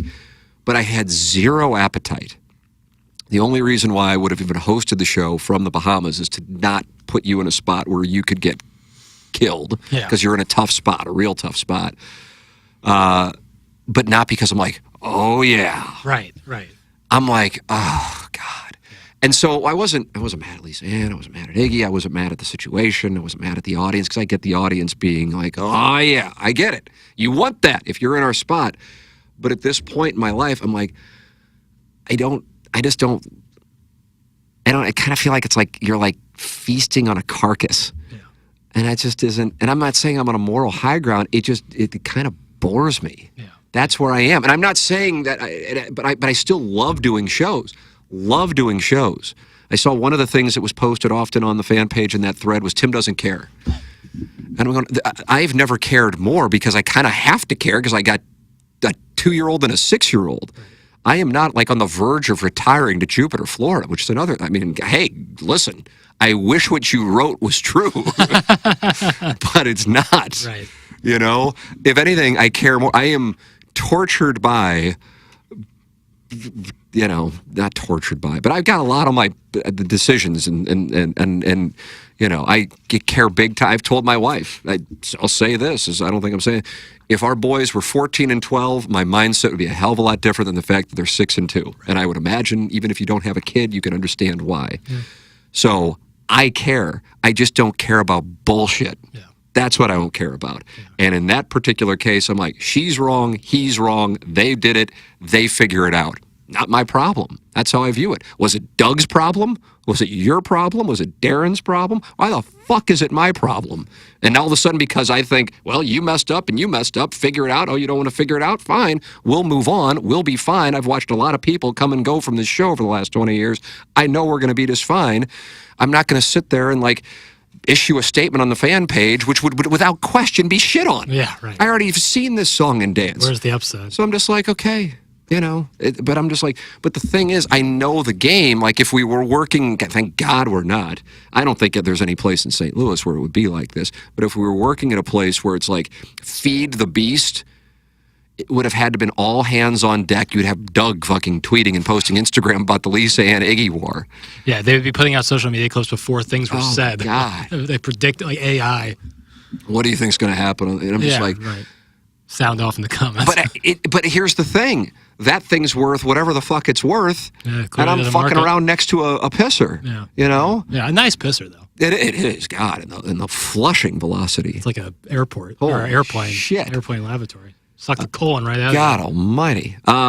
So yeah, I don't know. I don't tell you. I just that's where I am on things. And maybe by telling that, it helps give those who listen to this podcast and watch me a better understanding of my mindset. I don't know. Maybe it alienates people. I don't know. But again, my North Star is being honest with the audience as much as I possibly can. That's it. And in some cases, I could provide you context with some things that the audience doesn't know, which I know would be like, oh, I know something you don't know. But then the choice is, but then I am going outside of the room, and then I am, embarrassing someone by doing that. And so the choice is, I'm not going to embarrass this person. We'll let kind of like a song and dance go on without all of the facts out there. Yep. And that's it. So there isn't like a right or wrong answer. There is like a less bad answer. Totally. And that's what it is. All right. I think people are activated in the YouTube chat, and I'll read. Carlos, do you remember when we participated in the Iggy porn trivia and it went down to the cat having to tell us the answer and first one to yell it out won? That's how Tim was not there. I was at a porn trivia thing? Or I wasn't at a porn trivia thing that the cat was at? I think it's TMA Live. Oh, okay. Most of those TMA Live trivias ended with who can just blurt out the answer quick enough. Oh, my God. They could double my salary, but if we had to do like 20 TMA Lives a year, I would have to really like I'd have to sit in a dark room for like a few hours to figure out what I want to do. The ultimate yes. Oh, my God. Like Riz and Franco Pinion, they're kind of like the guys that I look to. I'm like, neither one of those guys do shows outside of the studio. Like, I think Riz might do one a year. Franco Pinion was in his contract, no remotes. Yeah. Next clause. There's a reason behind all of that. Tim looks like Bob Maneri. I've heard that before. Jinx Coke, Rails. Yeah. I've heard. I don't. Bob Maneri's done well for himself with ladies. Is that right? Yeah. Oh, wow. That was underhanded right there. And you can't hide it. It was an involuntary response. I'd immediately stare at you, and then all I'm doing, by the way, is bet size calculating while I'm doing this with my chips. Because I already decided what I'm going to do. I'm like, okay, all right, there's 12,475 in the pot. You got 58,000, about maybe 59. I've got 62. You keep doing it with your hands, and there's nothing there. That's really kind of freaking me out. It's Daniel Day-Lewis caliber shit here. It is Bill. Yeah, I think he was with. I don't want to say because then if I'm wrong and it's like, oh, Tim's like just creeping on people, which wouldn't really alarm anybody. Is he like sideways with somebody? I don't really. He just makes reference to the guys doing cocaine on Instagram. That's what. There's a Bob Maneri girlfriend's list YouTube clip. Yeah. Fair. Okay. Yes, Katie Kearney. Oh, really? Yeah. Who's been on TMA? Yeah, she was like an entertainment reporter. She was. Wow, look at you. Well, you really do. That was like right when I started listening to the show. I still follow her to this day. That's the only reason. She used to date like a tight end for the Rams. Yeah, Mike McNeil. Mike McNeil, right. Wow, good for him. No, he's associated. Point being, I'm hot. Right, but he's associated with the Nelk Boys. That's why I didn't think. And they're sideways. That was in my TikTok algorithm. Like and I see a Dana White thing in my algorithm. Yeah, I'm the same way. Okay, but they kind of got me when I kind of stuck around. I don't know who the Nelk Boys are. I find their shit the most reprehensible. Like I can't. Oh my God! Wow. It's just not what It's not. It's so broed out, and this is not. What is? I don't even know what it is. It's like these guys. They're Canadian. They start. Jamie Rivers coming in. That's not the reason I dislike them. Where's my camera? I love the Canadian people. Nice. I'm a big fan of Letterkenny, and that is Canada's best export. So I love Canada. These guys are Canadian. They started out doing those prank videos, which I think are just awful. Just awful. Like go up to people at Walmart and like. But they got sideways with Maneri. Yes, they did like a podcast together. Dana White is somehow involved. Dana White's involved in like I don't know how he has time for anything. And they're all, I guess, Bob left it. I don't know. I find that shit to be lame. So I actually watched the exchange. I watched that too, and because apparently, I mean, I get a pretty good read that Maneri is high maintenance. that seems to be the case. But I had no idea until I'm like flying back last week, and I'm like, oh God, what do I watch? Oh, I'll watch this, and next thing I know, I'm watching this podcast where like Dana White's the mediator, and I guess the Nelk boys are there, right. and Maneri's there. But all I knew is he was like making references, like when Mickelson stopped the ball rolling with his putter at Shinnecock, and he's talking about doing junk. And I'm just like, this is like he's acting like a normal broadcaster, and everything goes back to these guys are doing cocaine. Yeah, he would do like the fake. That was actually there's some stuff I guess I enjoyed. Yeah, that's what I know him from. But I have had people tell me I look like Bob Maneri. Now I assume he's over 5'1". I assume. I doubt Katie Kearney was going out with somebody who is 5'. Fuck, she really truly tall. is taller than me. Like, flat-footed. She's probably like 5 inches taller than me. Yeah, she's really tall. No, and now I'm gonna have people be like the Nelk boys have millions and millions of dollars. Like, I don't give a shit. Like, I just don't find their stuff interesting. Yeah, I don't necessarily keep score on that's income. That social media stuff is like whenever you like if you shit on Barstool, it's like, well, Dave Portnoy could buy you 3 times over. It's like, well, first of all, why are you like? Well, I'm not. To be clear, I'm not. I don't know. People are fans, I guess. I wish I had that. Why don't I have that? Why do I have the opposite? Well, for all of his people like that, there's probably 3 times. Yeah, but he has like the good. I don't have any of the good. Like, you can't compliment me. No. I make a post on the TMA fan page. It's like, oh, I can't like it because then I'll get called a lemming. So I gotta fucking. But I'm gonna go read what you wrote. Yeah, I don't know what the Riz has the same thing. He goes, oh no, they hate me too. And I go, but they fucking love you more than they hate you. He goes, well, yeah, I mean, it's the show I host. I go, I know, but I host the show and they fucking hate me, but I know they really like me because all last week they were bitching that I wasn't there. That's the key. It's like, yeah, they hate you, but then as soon as it's like the four we can't win. You know, the only way you can win on TMA is by no longer being on the show. And then it's like then you like ascend to heaven. Yep. Even if you were shit when you were on the show, if you're no longer on the show, I miss. And I'm like, you motherfuckers hated him when he was on the show. So that's what I need to do. I need to announce my retirement. Now, I'm going to come back. We're in the 4-5. Yeah. And then I'm just going to read social media posts. In my phone will be in my right hand. I'm going to go left hand, and I'm going to jerk off for a week, and then I'll come back wearing the 4-5. Yeah. Don't know if I'm going to come back to Balloon Party. But yes, that's what's going to happen. Yeah, you just nailed it right on the head there, brother. Let's see what else we got. Oh, RP. I misread it. I apologize. That's not fair. That was a. He said, no, you read it wrong. The quote, we'll never know, was in reference to not knowing about what really happened with DRF. Ah, okay. Added ellipsis for Jackson. And he did. And he even did better by adding more periods. More dots. Which people think is like more of like a tease, but really that's just grammatical error. Ellipsis has 3 dots, no more, no less. I do have to say this, by being so outward with the shit that I hate, and our audience really like truly is, even though I'm doing this whole thing right now. Oh, but I do mean it, by the way. But our audience really is like 99% made up of like really good, like people I would hang out with. Intelligent. For real. Yeah, I don't know how the fuck we got so lucky. Like on this show and TMA. Yeah. That people kind of catch on to like the shit. And then they might not say, Tim said this and I agree with it, because you can't say that. Now, if you said it, you can say it. Doug said it, you can definitely say it. But people kind of catch on, and then I can tell they kind of agree with me. And then then the behavior, like, yeah, that is kind of horseshit. It's obviously passive aggressive. I don't want to be that guy because that guy's a dick. Yeah. So I like that. Yeah. And I think a lot of that That's a great thing. Like so thank you, RP. I love you. I owe you oral.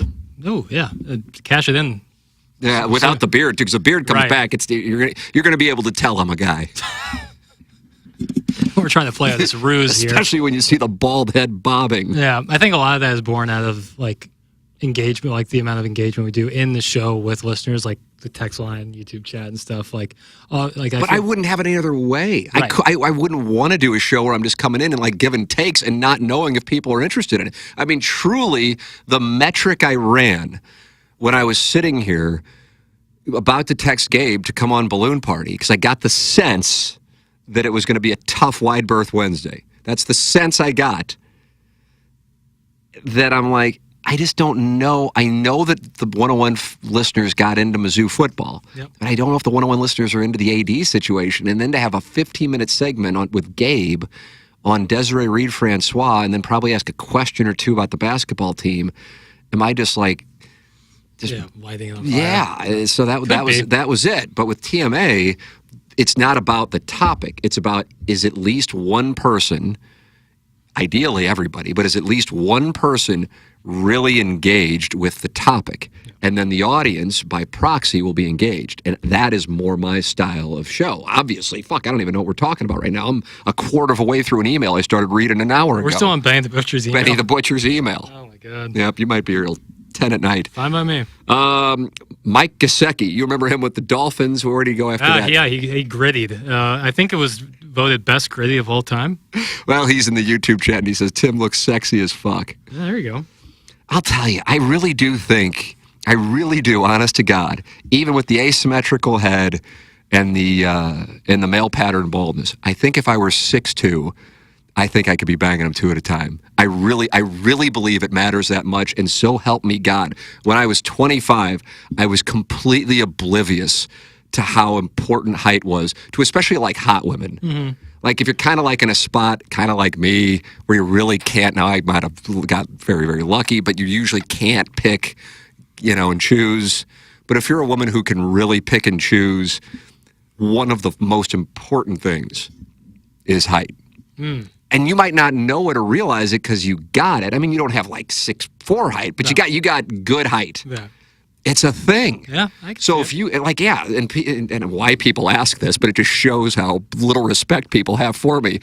If you could like have him have hair or be tall, what would you choose? And I'm just sitting right there, just like at the end of the Davenport. Get fucked. And she goes, "Oh God, height, heartbeat, the hair thing. I don't even know if I want to have hair." Really? Yeah. That's interesting. Yeah, you overvalue the hair thing. Maybe I do. You really do. Well, hey, you're in good shape. I think you might overvalue the height thing. No, I don't. You're wrong on this. But you don't know it. You want to swap? No, I don't. What are we swapping here? No, never mind. Never mind. What are we swapping? Can I have your beard if you're not going to use it? I could see it coming back. I hope so. Honestly, I'm like, okay, I'm going to shave, and it's going to be like lesbian season in the Bahamas. So help me God. I'm like, all right, I'm shaving this thing. And God only knows. Like, I'm going to come back to the room, and it's just going to be like an 8-person daisy chain. Right. That was not reality. No, it was not reality. Well, right now we started watching Curb Your Enthusiasm last night at 9:10. We're like 5 minutes into it, and I said to Anna Marie, I go, and it's like I can't get hard. I would rather say I can't get hard. I go, I'm sorry, I gotta go to bed. Yeah. And she goes, oh my fucking God. I go, listen, woman, I don't know what to tell you. Yeah. I said, I know we're coming off vacation, and then the birthday party. Then we got this ball on Friday night. I'm going to a ball like I'm Cinderella. Yes. You went to the tux? And it's not a tux, although I guess some people are. And I go, I don't know what to tell you, but I got to go to bed. No, I hear that. I would rather, at this point, after 16 years, I'd rather be like, just can't get hard. Don't know what the fuck to tell you. It's not you. No. I don't know. I would rather say that than it's 9:10. I got to go to bed. We're 5 minutes into Curb Your Enthusiasm. Second episode or third? Second episode. Okay. So and I know you're high on it, so I'm looking forward to it. I do want to talk about it. But once we turn the lights off and I've taken the pills, right. I just don't have so her trick is to watch shows down in the basement where I usually reside and shower. Because I won't fall asleep. But even then, I can feel it coming in. Yeah. Oh, yeah. God, it's a motherfucker. But you'd rather have to get, especially it's for work, great. You got to get the good sleep. That's the thing. Yeah. I got good sleep. What else we got going on here? Mike Gesicki says, I look sexy as fuck. Why were we talking about the height thing? Yeah, it's a no-brainer. I mean, it really, it's like so, I think, like, if we're ranking, maybe we'll do this on Balloon Party tomorrow, what women want to fuck most. Mm-hmm. Yeah, I think we lead with it. Blues and Islanders? Blues and Islanders tonight, but first, what women want to fuck most? Yep. Height, hair, net worth.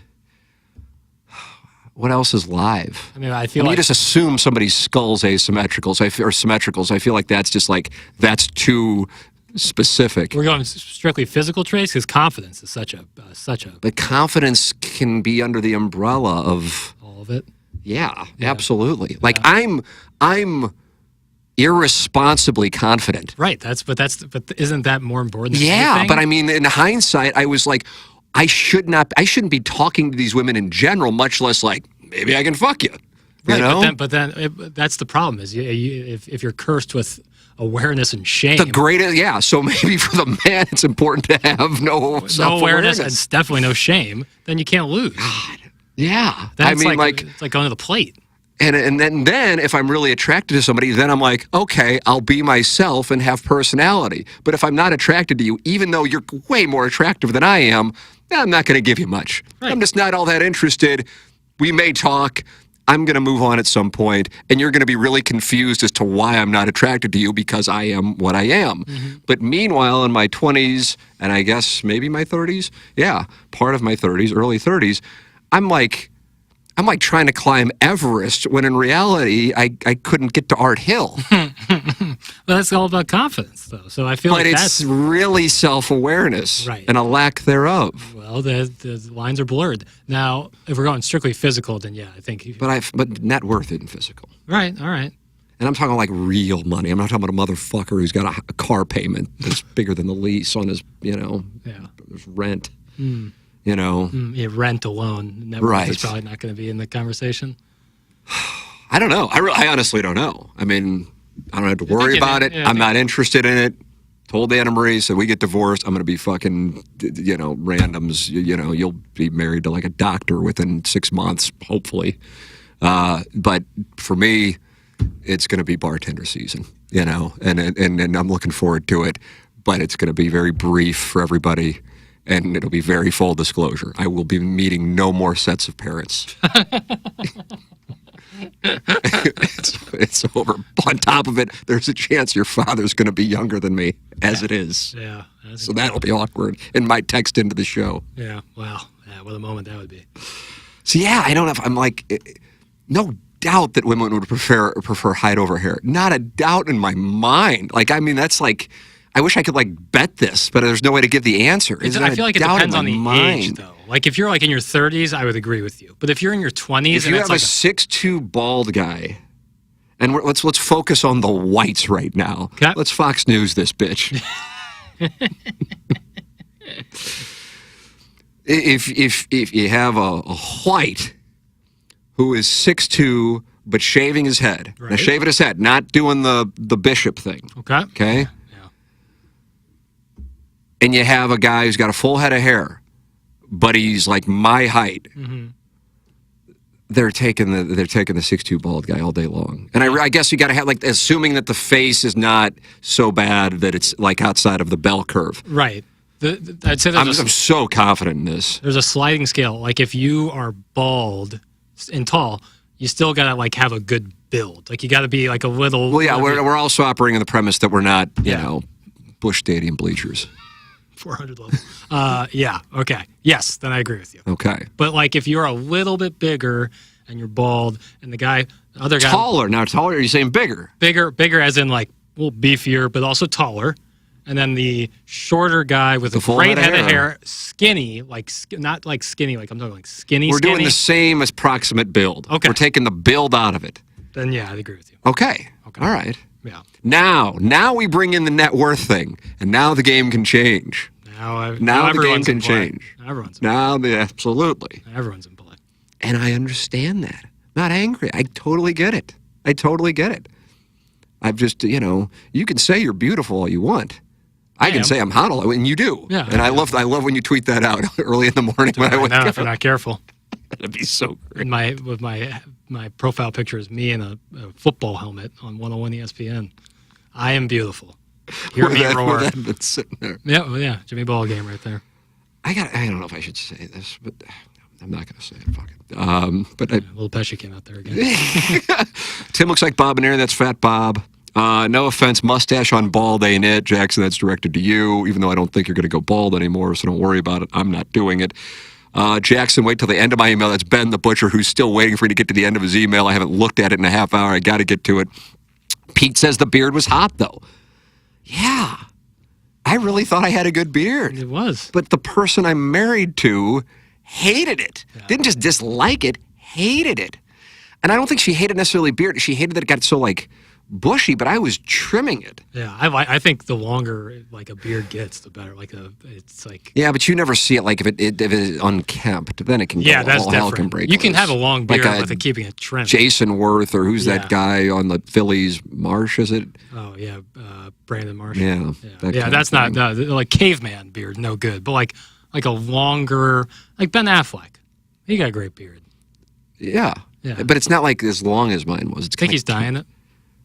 Oh, I would assume so. Yeah. I would color my beard, but I didn't color it for gray. I talked about this. I think I talked about it on Balloon Party too, which is really fucking weird. Because it would kind of be Wednesday. yeah.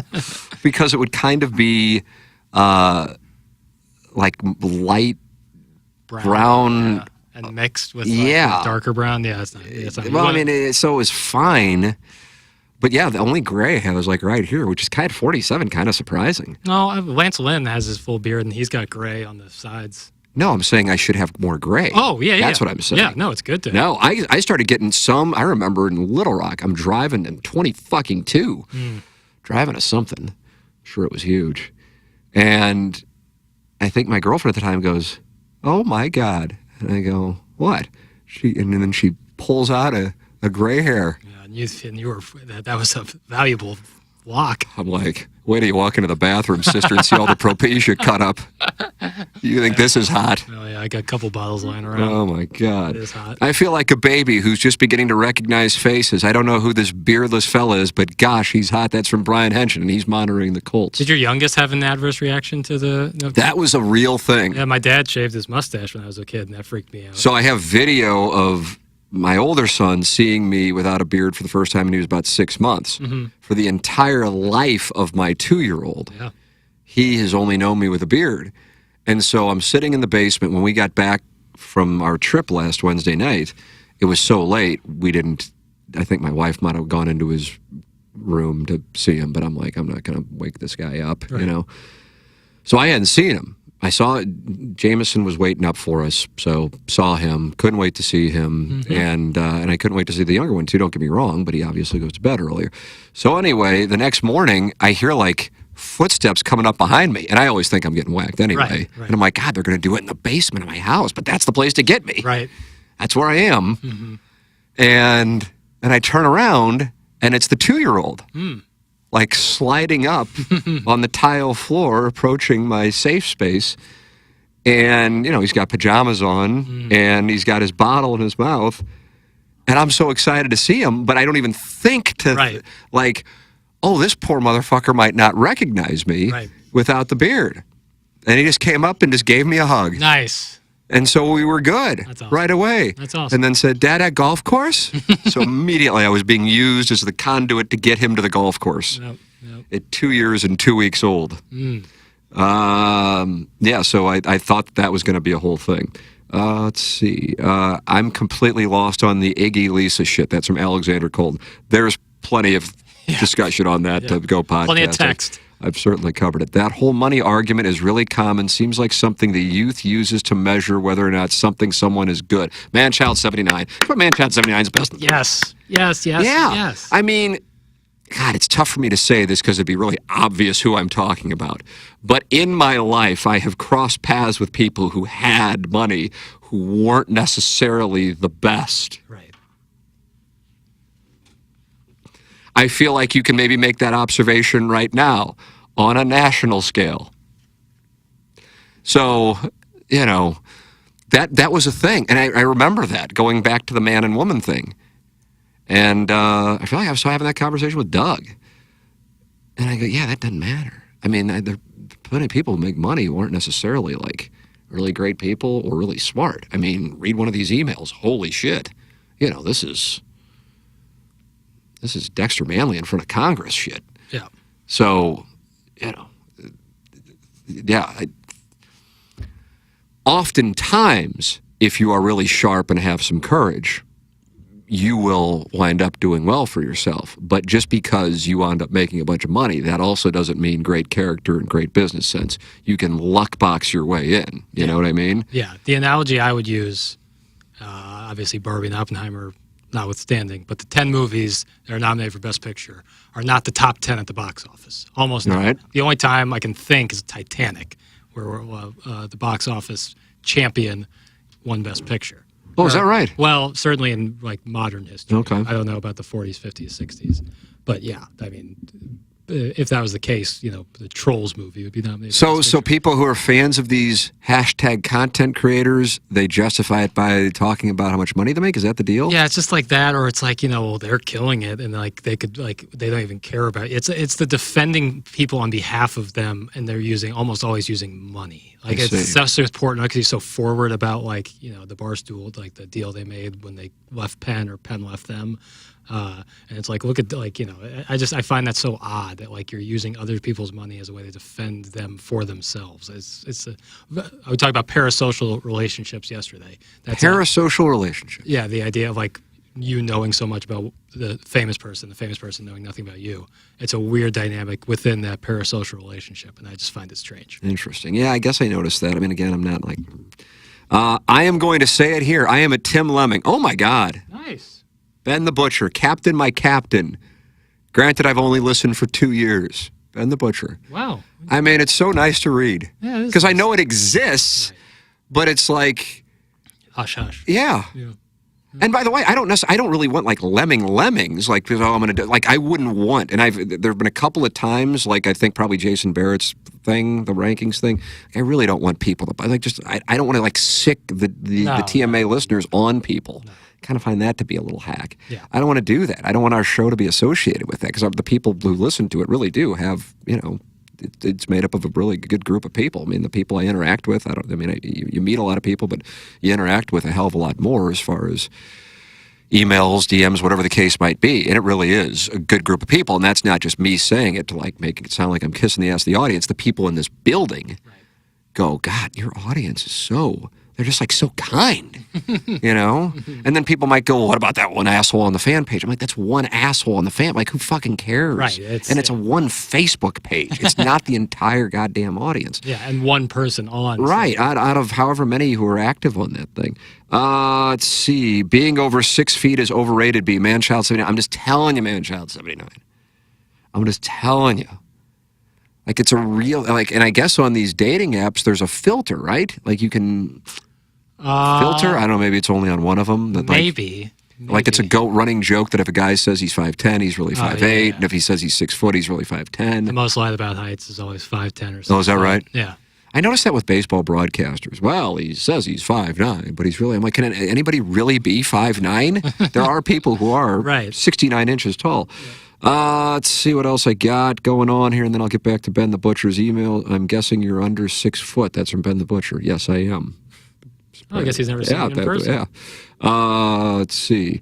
Over, LOL, Manchild 79. That's why you can say it's overrated. Exactly. That's the whole point.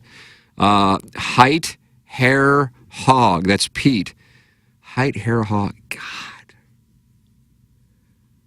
I guess hog, they'd only find out once you've already kind of converted. I have to tell you on this. Unless you're wearing gray sweatpants. Right. John Hamburrows. Yeah. I actually now, and if you would ask me this in my 20s, I probably would have had that exact reaction to you. I actually think I would go height, hog, hair. What, you're putting hair third? Yes. But again, we gotta there's the unfortunate thumb, ween. Oh, yeah. That's a thing. You probably can be too big, Oh, yeah. But if you're it seems like every porn star raves about Manuel. Mm-hmm. And I see that fucking thing. I see it a lot. And he's whispering French. I was like, God damn. But whatever. That's my friend's husband, and I'm watching him get his ass eaten. Yeah, it's so lovely. That apparently, whatever Manuel's got, is the perfect penis. Now, it doesn't strike me as being particularly long, but damn it if it isn't thick. Yeah, girth. And I just think that some women, it depends on what you're wired for, what's important to you, but there's a lot some women would be willing to overlook or put up with if you had Manuel's love. That's what I'm telling you. Yeah, okay. And I just think the hair thing, as time goes on, you're not going to find a lot of guys, like Mark Hanna's sitting here, sponsor the podcast online at evergreenstl.com.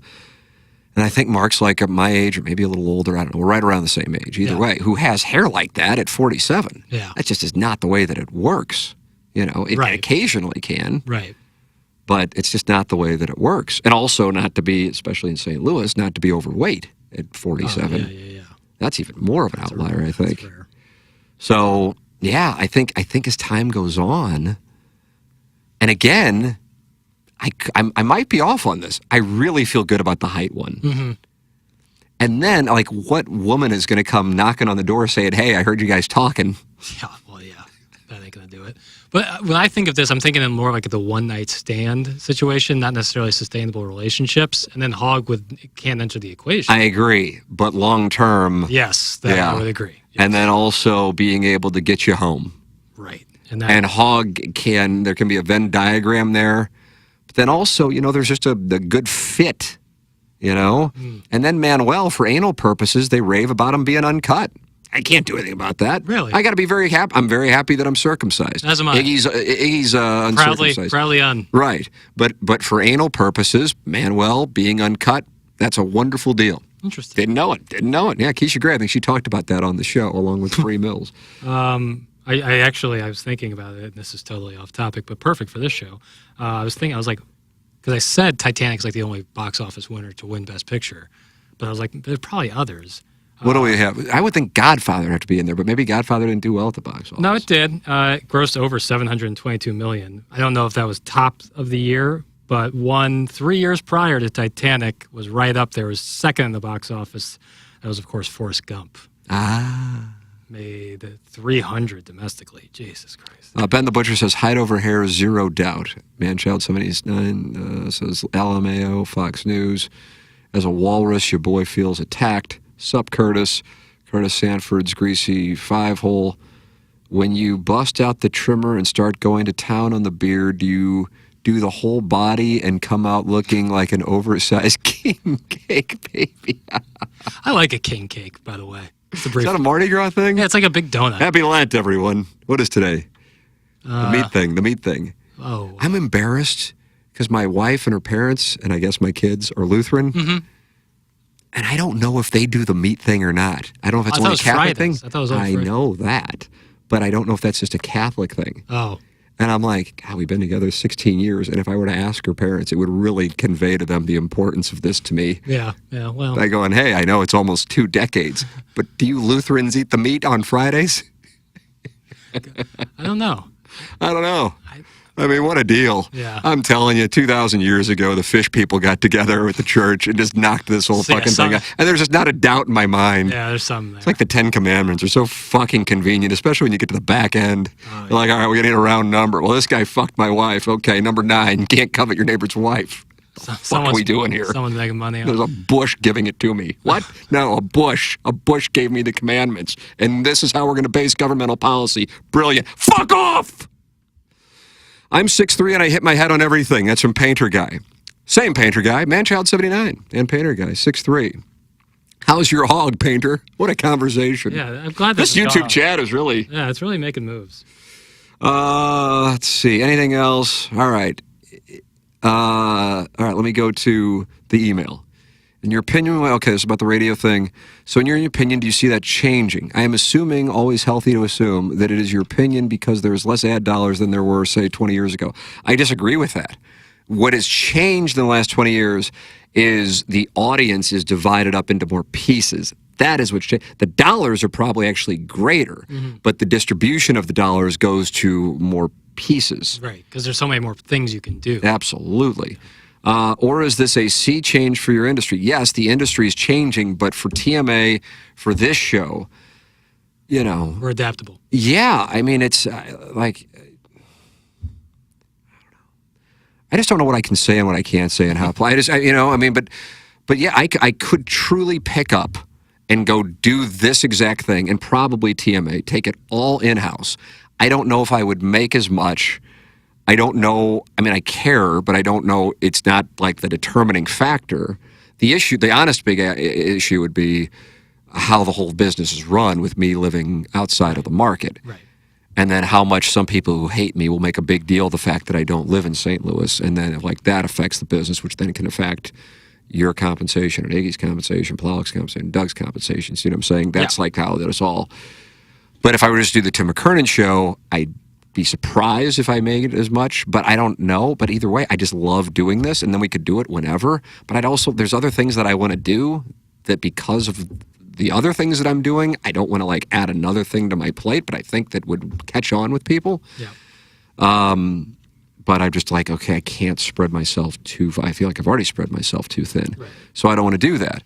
But anyway, let me put it this way: at this moment, I feel very good about what we have, even though, without question, the industry is changing. Just because what we do is not reliant on anything other than us and access to wireless internet and microphones. Yep. That's the truth. That's the truth right there. To be 100% crystal clear, I would love to, and maybe it'll work out this way. Maybe my last day at Hubbard will be December 31st this year. I have no idea, but I would love to and would be happy to spend the rest of my career at Hubbard for real. But I don't know how things will play out. But my point being, unlike, say, whatever it was 3 years ago, where I'm like, oh God, we need this to end, soon, because I can't handle it. And I was thinking that in 2017, much less 2021. That's a different mindset. But also, I understand they have a business to run, and it's math. And when you're dealing with professionals, it's based on math. And if you're aware of the math, I just don't know how you can ever really get upset about business unless somebody isn't straightforward with you about the math, or they tell you something and then you like don't do something, and then they go back on it. That I can get that. Yeah. But otherwise, it's like, yeah, I just keep going back to, we are all numbers. Nothing wrong with that. You're either a black number, i.e. bringing in money and you're profitable, or you're a red number. And the ones who are bringing in the most are the ones who are in the best position, and the ones who are bringing in the least or not bringing any and cost the most, they are the ones who are going to get a bullet in their head. And someday that might be me, and that's business. And I can go to Dan Caesar and bitch, and maybe a few people will send me emails about how great I am. I can feed my family, so that's the game. It's just real. I don't know. It's so simple, but that's the game in any industry. Yeah. So I like that, because out of necessity we had to talk about it with TMA, like, hey, we're on random radio stations. So you like the show, that's great. Make sure you do business with our advertisers if you have a choice, because we know these people and we know they're good people, so it's easy for us to endorse them. And God, I mean, what we have with Munganast and James Carlton and Mark Hanna and Seth Goldcamp at Design Air Heating and Cooling.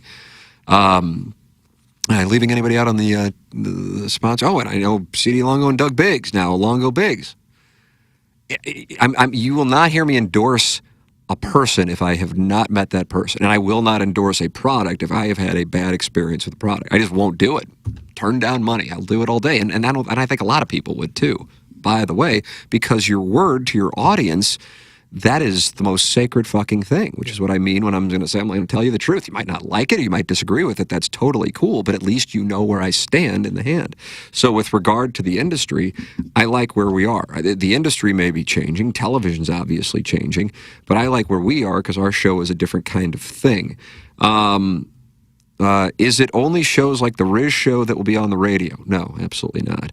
Because if I am, and that's not like a shot at the Riz Show, it's radio will continue to exist. Because if I'm being, then it goes into this. Is that what radio will be in the future? I guess talking about, I'm editing on the fly. I apologize here.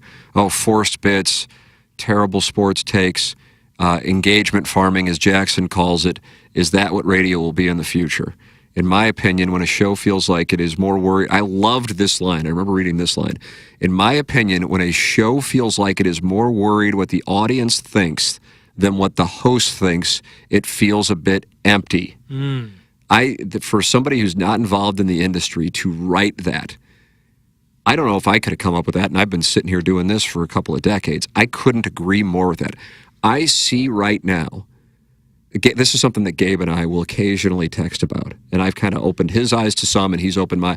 I'm like, these guys are writing what you call like bait or engage. I don't know if it's engagement. I get confused by it, but either way, like shit, like they're jerking off the audience, right. And that is why I hold Strauss in such a high esteem, because he didn't fucking care.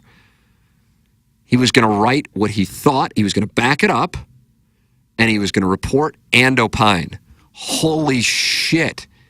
he would be like an artifact now, and it was a decade ago. Instead, people are writing for social media. They're giving people what they want, and not just giving them topics, that's one thing, but giving them the opinions that they want to hear. Oh, that is... the sports, it's kind of irrelevant, although there's big money in sports and it can impact things. But when you're talking about doing that with politics and governmental policy, woo! Yeah, that's dangerous. You are pouring gasoline on a fucking inferno. Yeah, when you're... And it's gross. I'm telling you what Jon Stewart's doing right now at The Daily Show with his... do you watch that? Yeah, I saw the one he did with Tucker Carlson. And I guess so. The boys came running downstairs to beat the shit out of each other last night when I was midway through the second episode. I'm going, this is glorious. Yeah. And in a way, I'm kind of like, ooh, maybe this is my time. Because I don't do it at his level. But I'm kind of like he's holding up the magnifying glass to the bullshit. Yeah. And with a thing that he's doing that is so great, even though I guess it's now called both sidesism, which when I used to hear people say that on the radio or on a podcast, I'm like, oh, you're being a bitch. Yeah. You don't want to take a side. So, well, both sides do it. Oh, wow, brave. When in reality, you got one side that's, so fucking far gone. But you certainly have another where you're going, holy shit, what the fuck is this stuff? But he's gaining credibility by calling out bullshit and not just like shitting on Trump or, people wearing the red hats. And that gives you credibility, which I'm telling you, I firmly believe. Now, I could be wrong on this. I really believe Bill Maher made an internal choice, because it's not like he needs the money, that he's like, I'm so concerned about this, and clearly we're losing people, that I am going to shit on people on the Democratic side as well to get credibility, to try to wake up people who, for whatever reason, are enamored with Donald Trump or don't see through this, because I'm going, how in the world has this gotten to this point? I don't think that's necessarily what Jon Stewart's doing, because Jon Stewart would do it. But now the left has some shit that you're going, oh my fucking God, what in the hell is this? It's so obvious that it actually allows him to hold up both. And by doing that, he is reaching people who would normally vote for Trump and who still may vote for Trump. But it gives it more credibility that you're not just shitting on Donald Trump and or people who are, going to his rallies and especially like ad hominem stuff where it's like personal. Yeah, more that's so another like thing. Policy. Right. Oh my God. Right. Oh, I'm telling you, so what's going on with Bill Maher and Jon Stewart? Yeah, if I would love it if within, God, the sooner the better, we look back on this time period of whenever you'd want to say it starts, but to hopefully soon ends, and go, can you believe that shit went on? Where, I mean, there's actual records of guys acknowledging that it's like, it's not even talking to, that this guy's full of shit. I hope he loses. But then they go on the air and I'm going, how is this not getting any attention? I can't, for the life of me, I can't even believe it. I'm like in awe. I'm in absolute awe. And I'm going, and it's the damage of all of us. This isn't like, holy shit. I'm in awe. I'm in awe of the whole thing. I got an email, I think right here. Yeah, it's right above actually Ben the Butcher, which I still haven't finished. It's a simple email. Comes from Matt. If you had to make a wager as of February 20th, 2024, who do you think wins the presidential election in November and why? I'll tell you this. If you can give me somebody other than Donald Trump or Joe Biden, I would bet it. I would absolutely bet it. I would bet it more on the Democratic side. I just feel like there's so much momentum for something there that's where I would go. Interesting. Yeah. Interesting. You clearly disagree. Yeah, I think it will be one or the other. Yeah, I don't think anyone else. Let's see, what's our math? I'm going to Bovada. Donald Trump's plus 120, Biden's plus 260. Holy shit. That's juicy. I don't know if I would say it's juicy. I would call it eye-opening. It's kind of like Money Puck having the Blues at 19%. Michelle Obama at plus 900.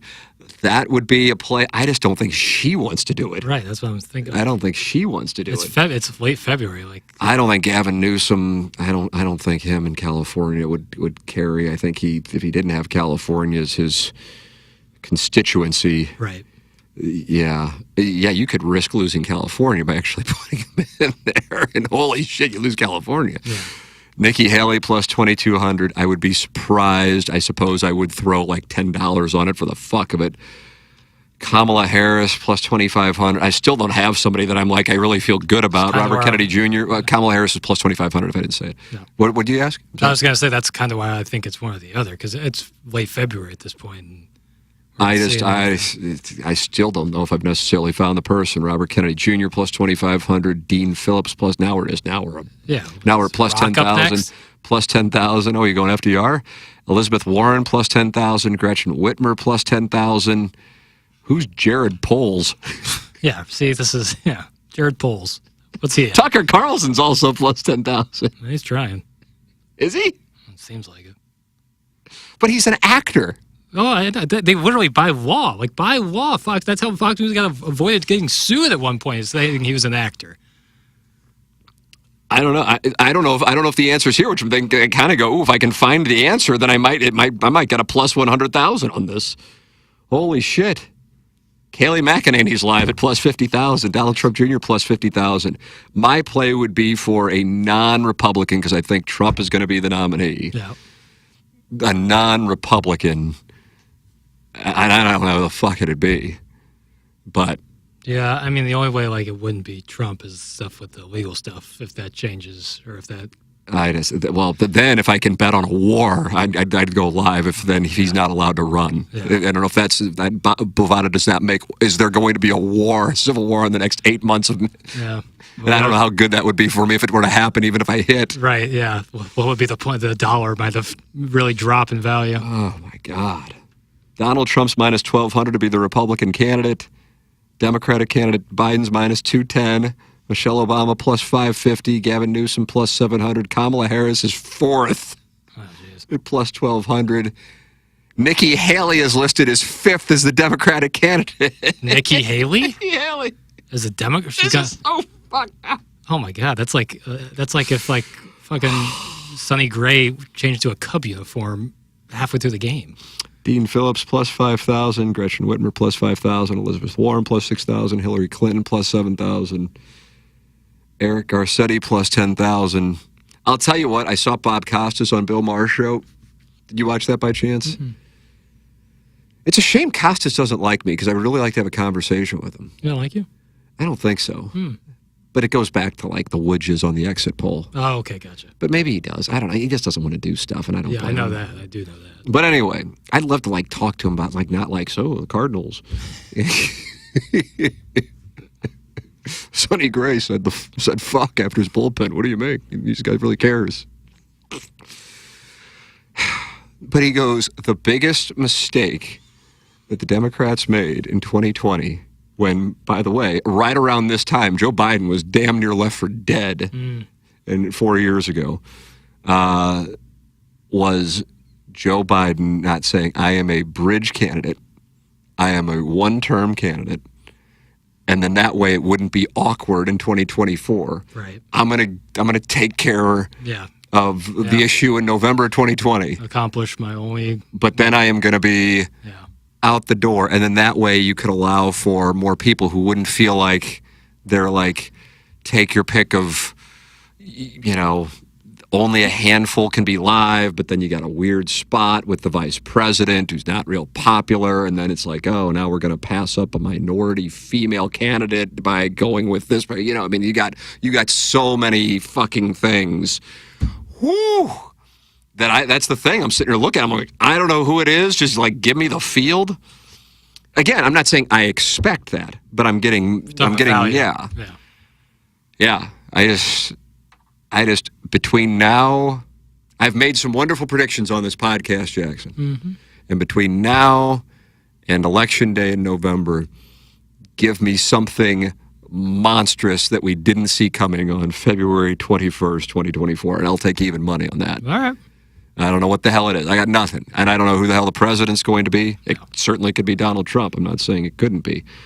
But it is, I don't know who said this, but whichever party replaces their candidate first becomes the party that wins the White House. You follow that? Yeah, I know what you're saying. They can't do it on the Republican side. I mean, they kind of tried. They can't do it on the kind Republican of tried, side. and that's just not going to work. So. And I don't know how the fuck they pull it off on the Yeah, Democrat that's side. But I'm telling you, if you ever watched House of Cards, I feel like we're going to watch it play out here over the next few months. interesting. Yeah, it's just become so. There's just like it's becoming okay to talk about Joe Biden's age, and the report from what was it 2 weeks ago? Are you aware of where he seems like a well-intentioned elderly man? Mm-hmm. Yeah, that isn't a rollicking endorsement No. of where things are. But the issue is you don't have somebody who's, I don't even know if you want to go back to George H.W. Bush became president, Al Gore after Bill Clinton won the popular vote in 2000. Biden would have been viable in 2016, but his son had just passed. Yep. You don't have a popular vice president. Yeah. And so I don't know how you handle that situation. So I don't know. If you give me some action there, I really think that's live. I need to get odds. But as far as something fucking insane happening between now and which people might be like, they expect the insane, so therefore might not feel like that's really a bold statement. But between now, we weren't doing this together. We weren't. No, February 2020 was a big month. Yeah. In January 2021, big months for QFTA. Oh yeah, I was there for the latter. Yeah, because I was, I guess, calling shots. But again, it's not like, no, I really think there's a chance Missouri beats Tennessee. I'm like, something fucked up's happened. I don't know what the fuck it is. Yeah. Oh, and I said Biden's going to get the Democratic nominee. He's like 8-1 or something like that. We're not going to do Bernie Sanders. Amy Klobuchar doesn't poll well with minorities. Neither does Mayor Pete. Somehow they're going to get it done. And that's kind of how I'm looking at this. I'm going, somehow they're going to get it done because the choice is, he's plus 260. For the incumbent. Holy shit. Yeah, that's probably pretty rare. That's saying something. Wowie zowie. All right, I got to answer Ben the Butcher's email that I started reading 2 hours ago.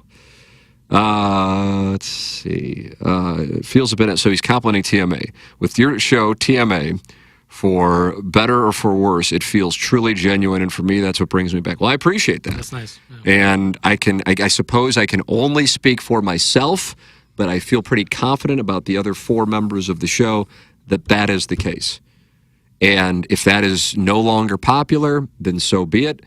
I would doff my cap and say we had a nice run. Time to doff. I'm not interested in acting. Right. Yeah. Even if somebody said, hey, here's whatever amount out there to become actor guy, I couldn't feel good about that. I don't know. Final question. Do you have any podcast recommendations? Also in bad need for a good golf teacher for 1 or 34 lessons. Do you have any recommendations? Playing at about a 10 and can't live with myself if I never hit scratch. Jesus, going from a 10 to a scratch would be... Yeah, pack a lunch. Yeah, holy crap. You got some grindings to do. Yeah. Love the show. Excited to see what you guys bring in 2024. Love with all my heart. Ben the Butcher. P.S. Did Jackson like my use of... I guess. Oh. I guess he included ... in here. Yeah, if they're used properly, then they're fine. It's when you use them to be condescending. There's someone on the text line who does it, and I gave him the name ... just saying. Oh, is that right? Just saying guy, I gave him the name. That guy's awful. Yeah, well, that's... when very rarely can you name like a random texter who isn't really funny. Yeah, oh yeah. And I immediately know that guy's awful. Like he's like probably a band guy. Yeah, and I gave him that name, and he's asked for their names. I won't because I need to identify him at all times. Yeah, that's a good thing that you did. I love the Knowledge Project. Bill Maher's thing is great. It's not political. I don't know. They just sit there and bullshit. It's great. I like the No Laying Up podcast sometimes. Sometimes I feel like Tron Carter's kind of playing a character, and it's a little, I find him amusing, but I don't really like the playing the characters thing. I listen to The Daily quite a bit from the New York Times. New York Times, liberal rag. Tim's a liberal. Fuck off. I want Holly Randall. I try to. That one's a little bit more. But like, if there's a news story, I have to say, like the guy who hosts it, Like it's so like it's like if they present something that's kind of an not anti left wing, but it's not favorable to the left, he'll go, "Oh, I catch it." Similar to like when you would bring up some goofy shit when you were doing the show with Frank. Yeah, he makes it. Well, I mean, he's clearly like, no, I didn't. It never struck me that, He's really taking us right by the this person who is a Democrat might not necessarily be. And I'm just, what I like, even though I don't necessarily subscribe to it, I really enjoy, and maybe there's more people doing it, that what Bill Maher, which I think was a conscious decision. Now, he obsesses over the woke thing, but the woke thing, it's like trans became a left-wing issue, even though there's plenty of people who would vote for Joe Biden who have zero interest in the trans issue, but it like got attached. That's kind of my issue with Bill Maher. So I recognize the whole thing, and I understand that. But at the same time, I think, and I know if I were in, and he's got a book coming out, and maybe I will interview him here over the next few months. I don't know, because he's got a book. I would love to, but he's so like, he'll quickly tell you to fuck off too. Yeah. So people might get to hear me get told to fuck off. But I would introduce him. I said, I think you strategized after 2020, or maybe even after 2016, going, I'm in my late 60s now. I've got, God only knows, probably 9 figures net worth. I don't need, I always like, people, Bill Maher's doing this for the money. It's like, God, you get to a point, it just doesn't fucking matter. That you're going, I'm so concerned about this, and I'm so confused as to how it happened, that the only way to try to reach people is by calling attention to the bullshit on the left to give credibility to my criticism of Donald Trump in particular, right. But the bullshit on the right, to give that veracity. Mm-hmm. And I don't know if that's why Jon Stewart came back for his one appearance per week, but God, do I find it refreshing. Yeah, the Jon Stewart stuff's been hilarious. It's like with sport, it's like, how often do you read a column, a sports column? And maybe you do, and God, if you can point me to some, or the people watching YouTube or email me, where you didn't know what it was going to be before you got there. Mm-hmm. It's just, that stuff's kind of over. And I'm not saying it's not there. It's just, it's so tough for people to employ. They might be there like on Substack. Yeah, right. It would you know what I mean? Outlet. Yeah, it'd be tough to be on like a major outlet. Like I'm talking major outlet. Because the money just isn't there anymore. And so those people switch and go do their own thing, because otherwise they got the expectations of, hey, we need you to tweet 100 times, and you gotta treat this like it's a big deal, and you're going, oh God, it's not though, and you gotta give the company line because we have a relationship with this person and they own the team or whatever it is. Yeah, I hate when I see the truth perverted in the form of credible opinion. Because again, and not even really with sports. With sports, it's like, okay, like I look at Dan Orlovsky and I don't get angry. I go, okay, yeah, whatever. You know what it is, right? Fine. But when it actually impacts how people view policy, that then impacts either local, or statewide, or nationwide election, which I believe has taken place for a while now. Holy fuck. I just really don't know how those people put their heads on the pillow at night. I don't know. And I guess if that makes it sound like I'm on a moral high ground, and plenty of people go, well, you talk about fucking and group sex and shit, and you don't believe in God. And I realize it depends on what your moral compass is. Yeah, that's the thing. But to me, unified. Lying to people to manipulate for money is like you're like a gangster. Yeah, right. Like me jacking off to Ella Reese. I don't know who's hurt by that. Nope. But least of all you. Right. I'm hurt by the fact she hasn't released any new material. Yeah. It hurts your soul, though. Which then impacts your whole. Souls and holes. All right, let me go one more time into the YouTube chat. I get the sense, wow, they're active as the day is long. Did Jackson get a haircut, or did you just comb it? That's from Bach Hog. It depends when the last time you watched QFTA was. Your hair looks so good. Thank you, man. I mean it. Thank you. I mean, I don't know if I've ever said that to a guy in my life. Yeah, well, if I'm but I mean, for real. Yeah. Thank you. Yeah, I guess because you got to cut. I thought when it was longer. I mean, what do I fucking know? I should have cut it a long time. Yeah. I got to cut it. That's what I do. I get a haircut. You're looks great. Thin. You're 6'1", 25. You got credibility in the building. I mean, you could be, honestly, banging them 2 at a time. Not, but I know you're a man in love. I'm just telling you. I'm Marty Monogamy. Is that what you are? I'm Marty Monogamy. Yep. Let's see. It helped her buy a house. I don't know what that means. Oh, Brown and Crouppen handled my daughter's car accident. I was happy with them and helped her buy a house. That's from Bawk Hog. Oh, God bless. They sound like sharp guys. I don't know what that means, but that's from Ben the Butcher. I doubt it was directed to us, but maybe since he publicly acknowledged that he's a Tim Lemming, maybe he's comfortable enough with saying that we're sharp guys. I don't know. How do you keep the language off the radio? It's such a skilled, I think he meant to say level. It says Leal, but I think a V was left out. Just been doing it for so long, I would totally screw up on FM, air, LOL. I honestly don't know. I have no idea. I think it's a situational thing. I have no, but really, for real, because this is how I talk. Yeah, right. This is how I talk in front of my kids. Right. You know, which, as I made reference to in an earlier QFTA, maybe earlier this month or in January, it has inadvertently created a situation where, like, profanity isn't a big deal in my house, so they don't cuss. And they don't even, like, call attention to it, and I do. It's just how I talk. And so if you don't want your kids to cuss, I would recommend cussing. Yeah, I didn't, because I think it's stupid, right. You know, but it's just how I talk. And I'm like, yeah, here's the deal. And if you're acting like a bitch, guess what I'm going to tell you you're acting like? A bitch. And yeah. And I'm like, listen, I'm not interested. I don't care. Oh, you're going to cry because the Lego cost too much. Listen, that's awful. You know, that's what we're doing in the minifig store yesterday in Kirkwood. I said, you want to go get a minifig? That's fine. I'll go. We're going to go because your younger brother wants to go putt. You know, he is 2 after all. He's got to grind. So we're going to go do that. You don't want to go. It's fine. What do you want to do? Anna Marie's out doing shit. I want to go to the minifig store. And I go, okay, we'll do that. As long as you're good with we also take care of what your brother wants to do. Sounds good. I said, I'm not buying shit. Yeah. Okay? But it's only $10. I go, $10 is a lot of fucking money here. You know? Dad's rich. Dad deserves his wealth. He's unbelievably talented. You don't have it. If you're lucky, you will. That's what I said to him. Was that too direct? No, but what I did say was, we go there. I don't know how much money you have. Right. He goes, I have $15. All of a sudden, I felt like I was at parties in the park. I'm leasing a Buick, or leasing a 3 Series. Yeah. I go, all right, you can spend it.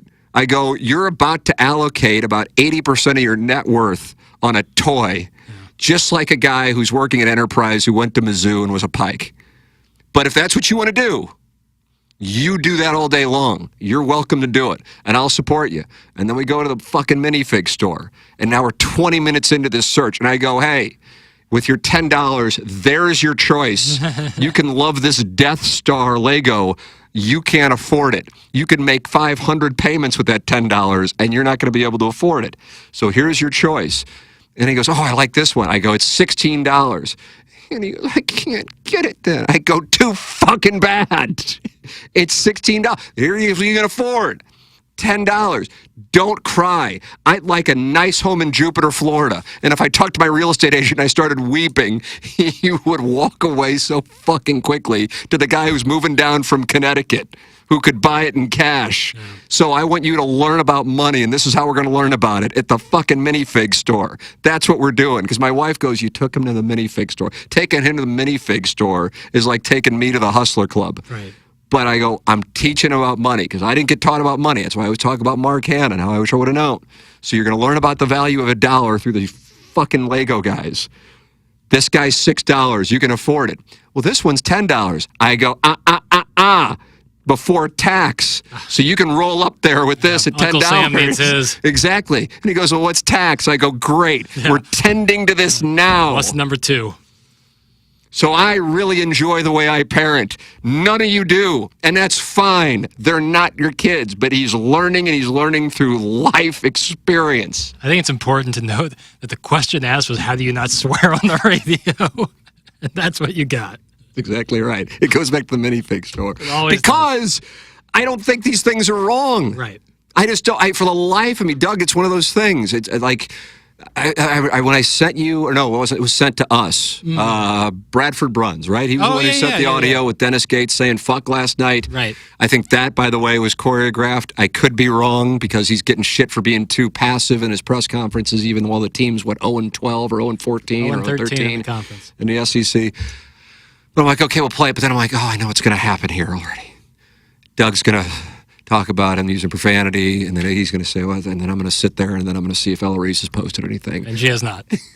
But I'm like, let's play it anyway. Yeah.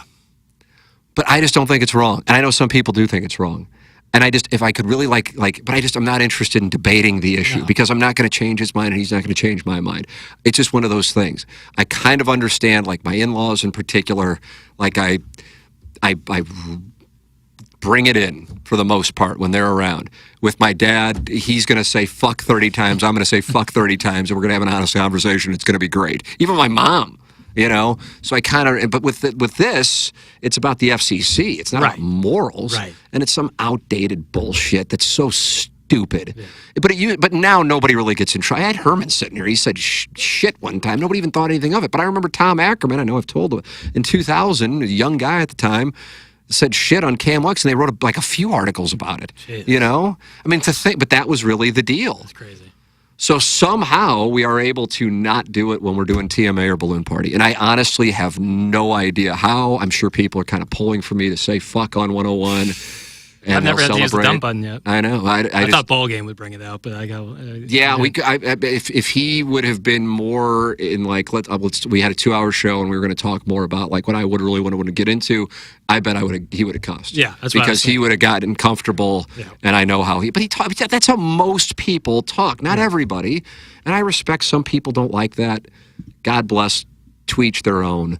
But because you say the word fuck, it doesn't make you a bad person. Because you talk about sex, it doesn't make you a bad person. But if you lie or cheat or fuck people over all while sitting in the front row at church on Sunday, I'd say you're a bad motherfucker. You see? Right. But somehow, because I talk about sex and I go, I'm not sure there's a God. Oh, well, you can't be associated with him. And to me, it's like, that's the most fucked up way of judging character. But that's our moral compass. What else do I got, Jackson? I feel like you want to get out of here and I'm going too long. No, I don't give a damn. But sometimes you got to piss. No. How's your prostate, boy? I'm good. This is crazy. I just think, like, with the cursing thing, it's like, you just know you're doing TMA and say you can't curse. And just, like, instinctually, like, when you're playing golf and you pull out a pitching wedge, you don't ever think, like, boy, what if I fan this and it goes dead right, rolling on the ground 3 feet to my right? Okay, I follow you. That just doesn't happen. Right. And it's not like you're consciously thinking, boy, I hope I don't, like, that's just not in your mind. You might hit it not so well and might go, but it's going to go forward. Right. It's just, I think it's the same thing with TMA. Like, you're on TMA, so you just don't, you won't swear. It's a total subconscious thing. Right, you won't swear. I don't think I've done it, so now I'll probably do it tomorrow, and I'll lose absolutely no sleep over it. Right. But it's just, fortunately, it's just not a big deal. But I just don't, like somebody's character, to tie it to if they curse or not. I mean, I'm thinking about some of like the biggest shitbags I know, and a couple of them don't curse, but they'll make sure to let you know they love Jesus. And I'm just like, fuck off. Yeah, it's working on the public, and that's great. But just know, I know, and I know, and just keep in mind, I know. And someday, the fact that I know, you're going to get it. Yeah, I think it's also partly like, just kind of like where you are, like situated, like you put the headphones in, you sit in the same chair, like kind of, and I know we're doing it sitting in similar, you're sitting in the same chair, I'm not, but the same chair to sit on TMA, but some to it, because the only time you've ever cursed with me on TMA, was one time, it was when we were discussing me doing the live stream for the Mizzou March Madness game, and I was like, well, I don't want to be on there like swearing up a storm, and that was perfect, like irony, you're like, who gives a shit? But you were on at home on the computer doing it through there. And so I was like in St. Louis? Yeah, you were in St. Louis. You might have been sick or something, and so you were in your basement, or you might have even been in Jupiter. I think I was in Jupiter. For a short period. And there's something about like not being there. That's so true. I can picture where I was, because if Missouri was playing, you were doing a watch thing, that was a tournament, and I was down in Jupiter for that. Right. And I was sitting outside. Yep. By the lawnmower guy. Yeah, the lawnmower guy is very aggressive. God, that was so good. That was really, because like someone was like in the middle of the take. The quickest way to bring me down is to like bring up me living in Jupiter, and it just like automatically is like the automatic. Tim, love the show, man. You guys had a great show today. I know you used to live in Jupiter, just like fucking gone. Did you guys get a late start? It has poor Jackson been working for too long today. No. It has poor Jackson. This is what happens, man. Yeah, I've spent too much time on all the damn Star Wars minifigs and those front cases, and then the youngest pulls off a head and loses it, igniting a tantrum 3 days later. Oh, God. Oh. What's the minifig store? It used to be the Mizzou store in Kirkwood. It's like right okay. across. Okay, Yeah, so you know what I'm talking about. Yeah. It's like across from City Hall. Right. Oh, And they sell Legos? yes. Got it. Yeah, I talk about it like everybody knows. You said it. I was thinking like dates, figs.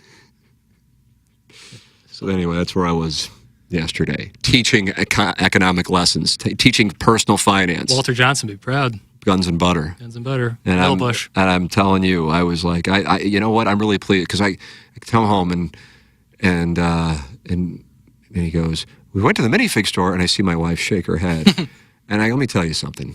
Here's what this was about. He brought his own money. He's bragging to me about having $15. I have no idea how the fuck he has $15. That means I'm probably light $15. But I said, if you want to spend your own money, be my guest, because I know what's going to happen. He's going to run out of money, and then we're really going to start to learn. Yeah. You know, you can spend because when we were leaving, and he spent $9 of the 15 yesterday. Well done. Yeah.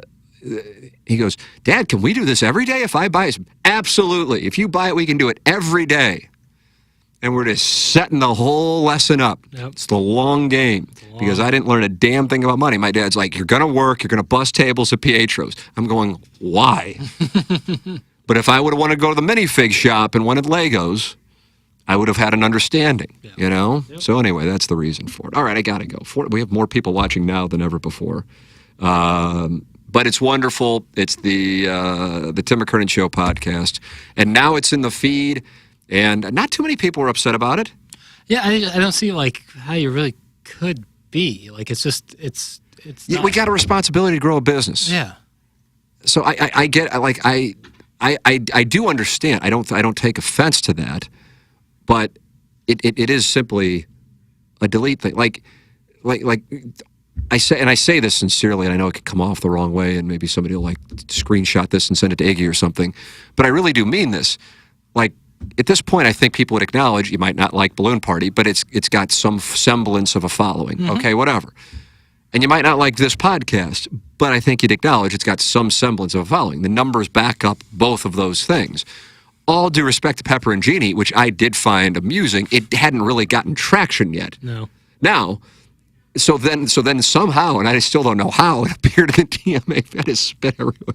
It's the only there's nowhere else to put. I was like, I guess it didn't have its own thing. Well, I pitched just putting it on SoundCloud with Iggy and Plaza. Didn't respond well to it because that's where I used to put Iggy straight to the web reviews, which might as well have just been. So it's a little different. Like it'd be like if hey, this could be my thing. Yeah. Like if there's a new thing that I'm doing, Tim McKernan Talks Porn, and I got porn stars on, and all of a sudden that's in there. And that's just the name too. It's just Tim McKernan Talks Porn. Tim McKernan Talks Porn. And then all of a sudden that's in there. I mean, Balloon Party's been around for 26 months, I guess now, and this thing's been going since 20. It's a little different than like just springing like. Yeah, we're not putting snuff films in there. So, but I understand. Whatever. Anyway, all right. How long do we go? Hold on, I'm trying to get like 2 hours and 27 minutes. Oh, shit, yeah, right on.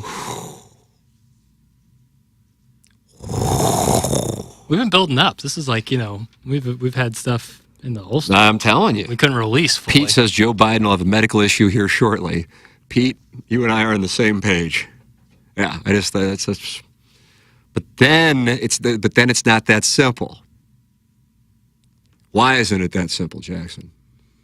Because they don't want Kamala Harris to be the nominee. Yeah. So then, what do you have? See what I'm saying? Because if you had, I don't even know, who's been a really popular vice president? I feel like Joe Biden was pretty popular when he was vice president. Who was in between? So then it was Trump after that with Pence? Trump, Pence, and then obviously... Yeah, I guess. I don't know. Old Vice. Vice himself, Dick Cheney. Yeah, no, it wasn't that.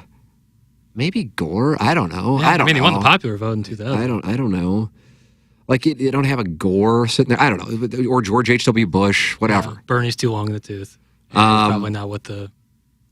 Well, what I'm saying, like, you don't have like a VP where you're going, okay, we can have him have a medical issue. He doesn't have to resign, even though he will be resigning. It'll be like the movie Dave. And then we can have the vice president take over. But the issue is she's less popular than he is. Mm-hmm. And this isn't about what I like and what I don't like. I'm just looking, this is how I arrived at Joe Biden's going to be the nominee. I'm looking at the landscape. That's the issue. I can't figure out what direction they're going to go. Yeah. It reminds me of, we talked the other day about Bill Simmons' walk and talks. No. He recently did a walk and talk because they were doing a live rewatchables in D.C. And he did like his Mount Rushmore of movie presidents. I was like, shit, some of these would be really good if they were actually like he put Michael Douglas from American President. Outstanding. And then you just referenced Dave, Kevin Kline, Priory, would be his Rebel favorite. season. He said that was his favorite. Yeah. And I was thinking like, shit, how old is Michael Douglas? Can we maybe get him? Michael Douglas, Catherine Zeta-Jones. I really don't know. Yeah, if you gave me like, I could get, I don't know what my numbers would be. Like anybody other than Joe Biden runs for the Democratic, and assuming I'm getting like 5-1 or better, I would honestly put something on that. I really would. I'm not going even money. Sure. As far as something fucking crazy happening between now and November, that's an all day long. Yeah, that's an all day. I'm talking about, but I'm talking about like they'll talk about it in social studies books if we're still around in 25 years. That kind certainly of what happened last time around will definitely absolutely. I'm just telling you. It's like from my standpoint, it's an absolute lock. This just isn't going to like just calmly go to Joe Biden, Donald Trump with nothing. Fucking nuts going on. Right. And I've been hitting predictions on this podcast for years, so I'll confident. A man who called Joe Biden getting the nomination in 2020, a man who called what did I call January 6th? Fuck. Right. Not like you didn't like. Not to the left. Yeah, to be clear, but like I just had been told. I was like, some people who I kind of know want to make it great again. Were making sure they were going to be in D.C. on January 6th. I'm just like, I don't know what's going on. Something. I just hope it's not violent. I don't know what the fuck's going on. Yeah, it ended up being fucking brutal. Let's see. Quick question: who do you think answers these political polls? Has any of you two ever answered a poll in the past decade? Yeah, I think so. I have. Yeah. You ever done the questionnaire? We talk about questionnaires at the front end, so we'll talk about the back end to like find out your like actual like if they were like qualify what your politics are. Yes, I have. Not I did like it in just 2000 because I was really torn in 2000. Mm-hmm. I don't even know. I think I did vote for Bush in 2000. How about that? Yeah, you've told me that. Which I'm sure like some people just dropped dead when I said that. If you would have said 04, maybe people might have dropped dead. Yeah, well, once Iraq happened, that was the turning point for me. Yeah. And had McCain not picked Palin, I would have been good with either one. And once that I believe that was the moment that dumb shittery was normalized. Yep. It couldn't be more direct. That was the moment. And it's such a shame because he was such an honorable, incredible American that he, and I'm sure he, it eats at him, and did probably till his dying day, that he brought that crap into the American political landscape. But with that all said, but I was going back and forth on Kerry versus Bush in 2004 because I wasn't really high on him. But I'm just like, I cannot vote for somebody who invaded a sovereign nation on a false premise. I mean, that's it.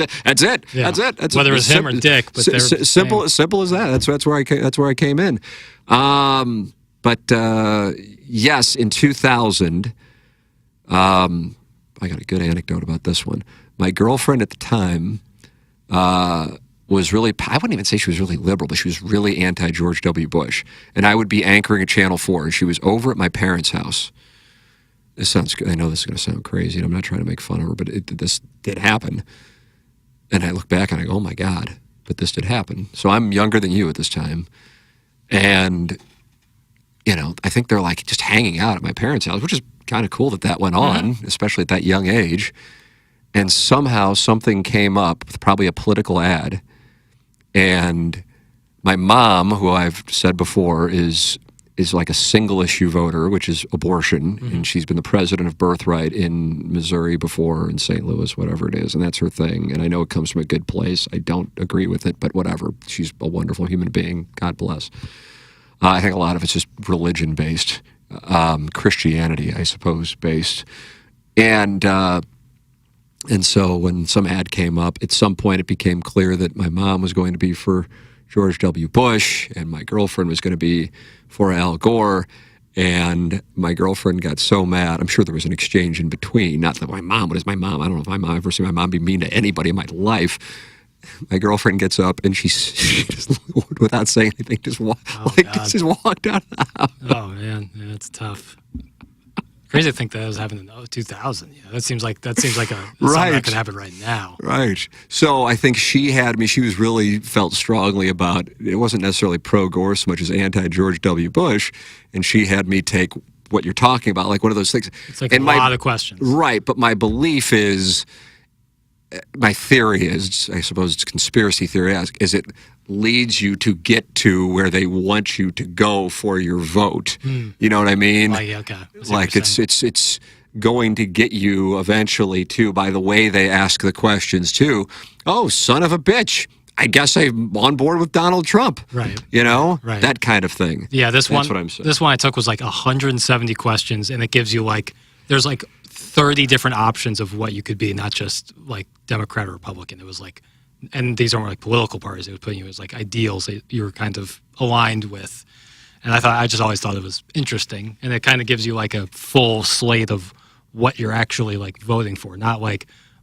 Donald Trump's an asshole and Joe Biden's Right. old and can't speak. And It's that's why I am so flawed in these kinds of discussions, because so much, and I'm talking about like the majority of how I vote is based on my read on the individual. What if my read is wrong? Now, as it turns out, and if you've been listening to me for a while, I think you would agree my reads have been pretty good. Yeah.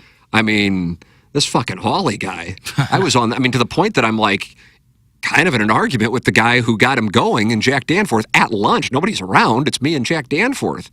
And he's like, I know you don't like him, and I've been waiting to have this conversation with you. So he kind of moves his chair, and I'm going, holy shit, I'm about to, this guy was debating on the floor of the United Nations, and I'm, was talking tits 3 hours ago. But here we go. Yeah. And I gave my reasoning, and, he still like, God, you were the one guy. You knew. How'd you know? I'm just like, it's intuitive. There are behavioral traits that people who will act for the greater good have, and people who will do no matter what act in their own self-interest. And so I am going to vote for, I couldn't fucking care less, Republican or Democrat, who I think is going to act for the greater good, which is why I was at peace with Barack Obama and John McCain, because I thought they both had that trait. And then the Palin thing came along, and I go, oh, fuck me. What in the hell, The only thing that I suppose is good out of that is that in the end he admits that he wishes he hadn't done that. But interestingly, do you know who he wanted to be his running mate for that? I don't. Because you were 9 or 10 when this would have been going on. A Democrat who became an independent in Joe Lieberman. Okay, that would have been interesting. How about that? Who had been Gore's? Probably would have won. Boy, it couldn't have happened in 2024, but in 2008, possibly. I don't know. I think whoever was the incumbent party in 2008, considering what was going on in 2008, and I know you were super young then, I don't know what the hell was going on in 1986, so that's the equivalent. It was going to be in a tough spot because of September 2008 and the financial crisis. But with that all said, that's where I come from, and so... But policy-wise, I suppose I vote against my own economic interests if I vote for a Democrat. But I don't really. That's not my primary. No. That's always the question. Is like, are you voting based for yourself or for the greater good of the nation? And I am the latter. But then the question, the follow-up is, well, what is the greater good? What is your opinion of the greater good? That's the moral compass, a sliding scale. Like what you think is good. That's why we're given the power to vote. Someone who, in the moment of a decision that will shape the country's future, and most likely its present, and is sitting there and has to make the decision, and it comes down to them, is going to act in the best interests of the nation, what they believe is the best interest, and not necessarily their legacy. That is how I would define it. And I absolutely do not think we had a choice on that matter in 2016. And so therefore I chose the lesser of. And I remember walking out of the polling place in 2008 so happy for the United States that it had gotten to a point where I remember talking with friends in 2007, there's no way in the hell Barack Obama could ever be the nominee. It was dismissed. That was like July of 2007. We were out in Vegas for the World Series of Poker. And I'm like, holy shit. What a great thing. What a great illustration of progress. And not just like he's getting it just because he's black. Like this guy's got his shit together. And he's a good and smart man. And he ran against a good and smart man. What a wonderful thing. 8 years later, I'm walking out of the exact same building. I'm going, holy fuck, how did it come to this? Yep. And Jesus, Mary and Joseph 8 years later after that. What do we got? Right. I mean, holy fuck. Yeah, I've yet to be able to vote for the person I voted for in the primary. I've never had that opportunity. I've only been able to vote in 2 elections, but I've never had that opportunity. Yeah, I guess really 2008 might be the only time where I voted where I was really like excited about who I was voting for so much as not voting against somebody. I mean, I didn't vote for John Kerry. I voted against invading sovereign nations on false premises, which I'm pretty comfortable with 20 years later. Yeah, that one solid. You know? All right, there it is. Do with it what you want. Tell me I'm a bad person. T. McKernan at InsideSTL.com. We welcome them. We appreciate all the emails and all the listeners and all the people who listen to the podcast. For Jackson Burkett, I'm Tim McKernan. This has been The Tim McKernan Show.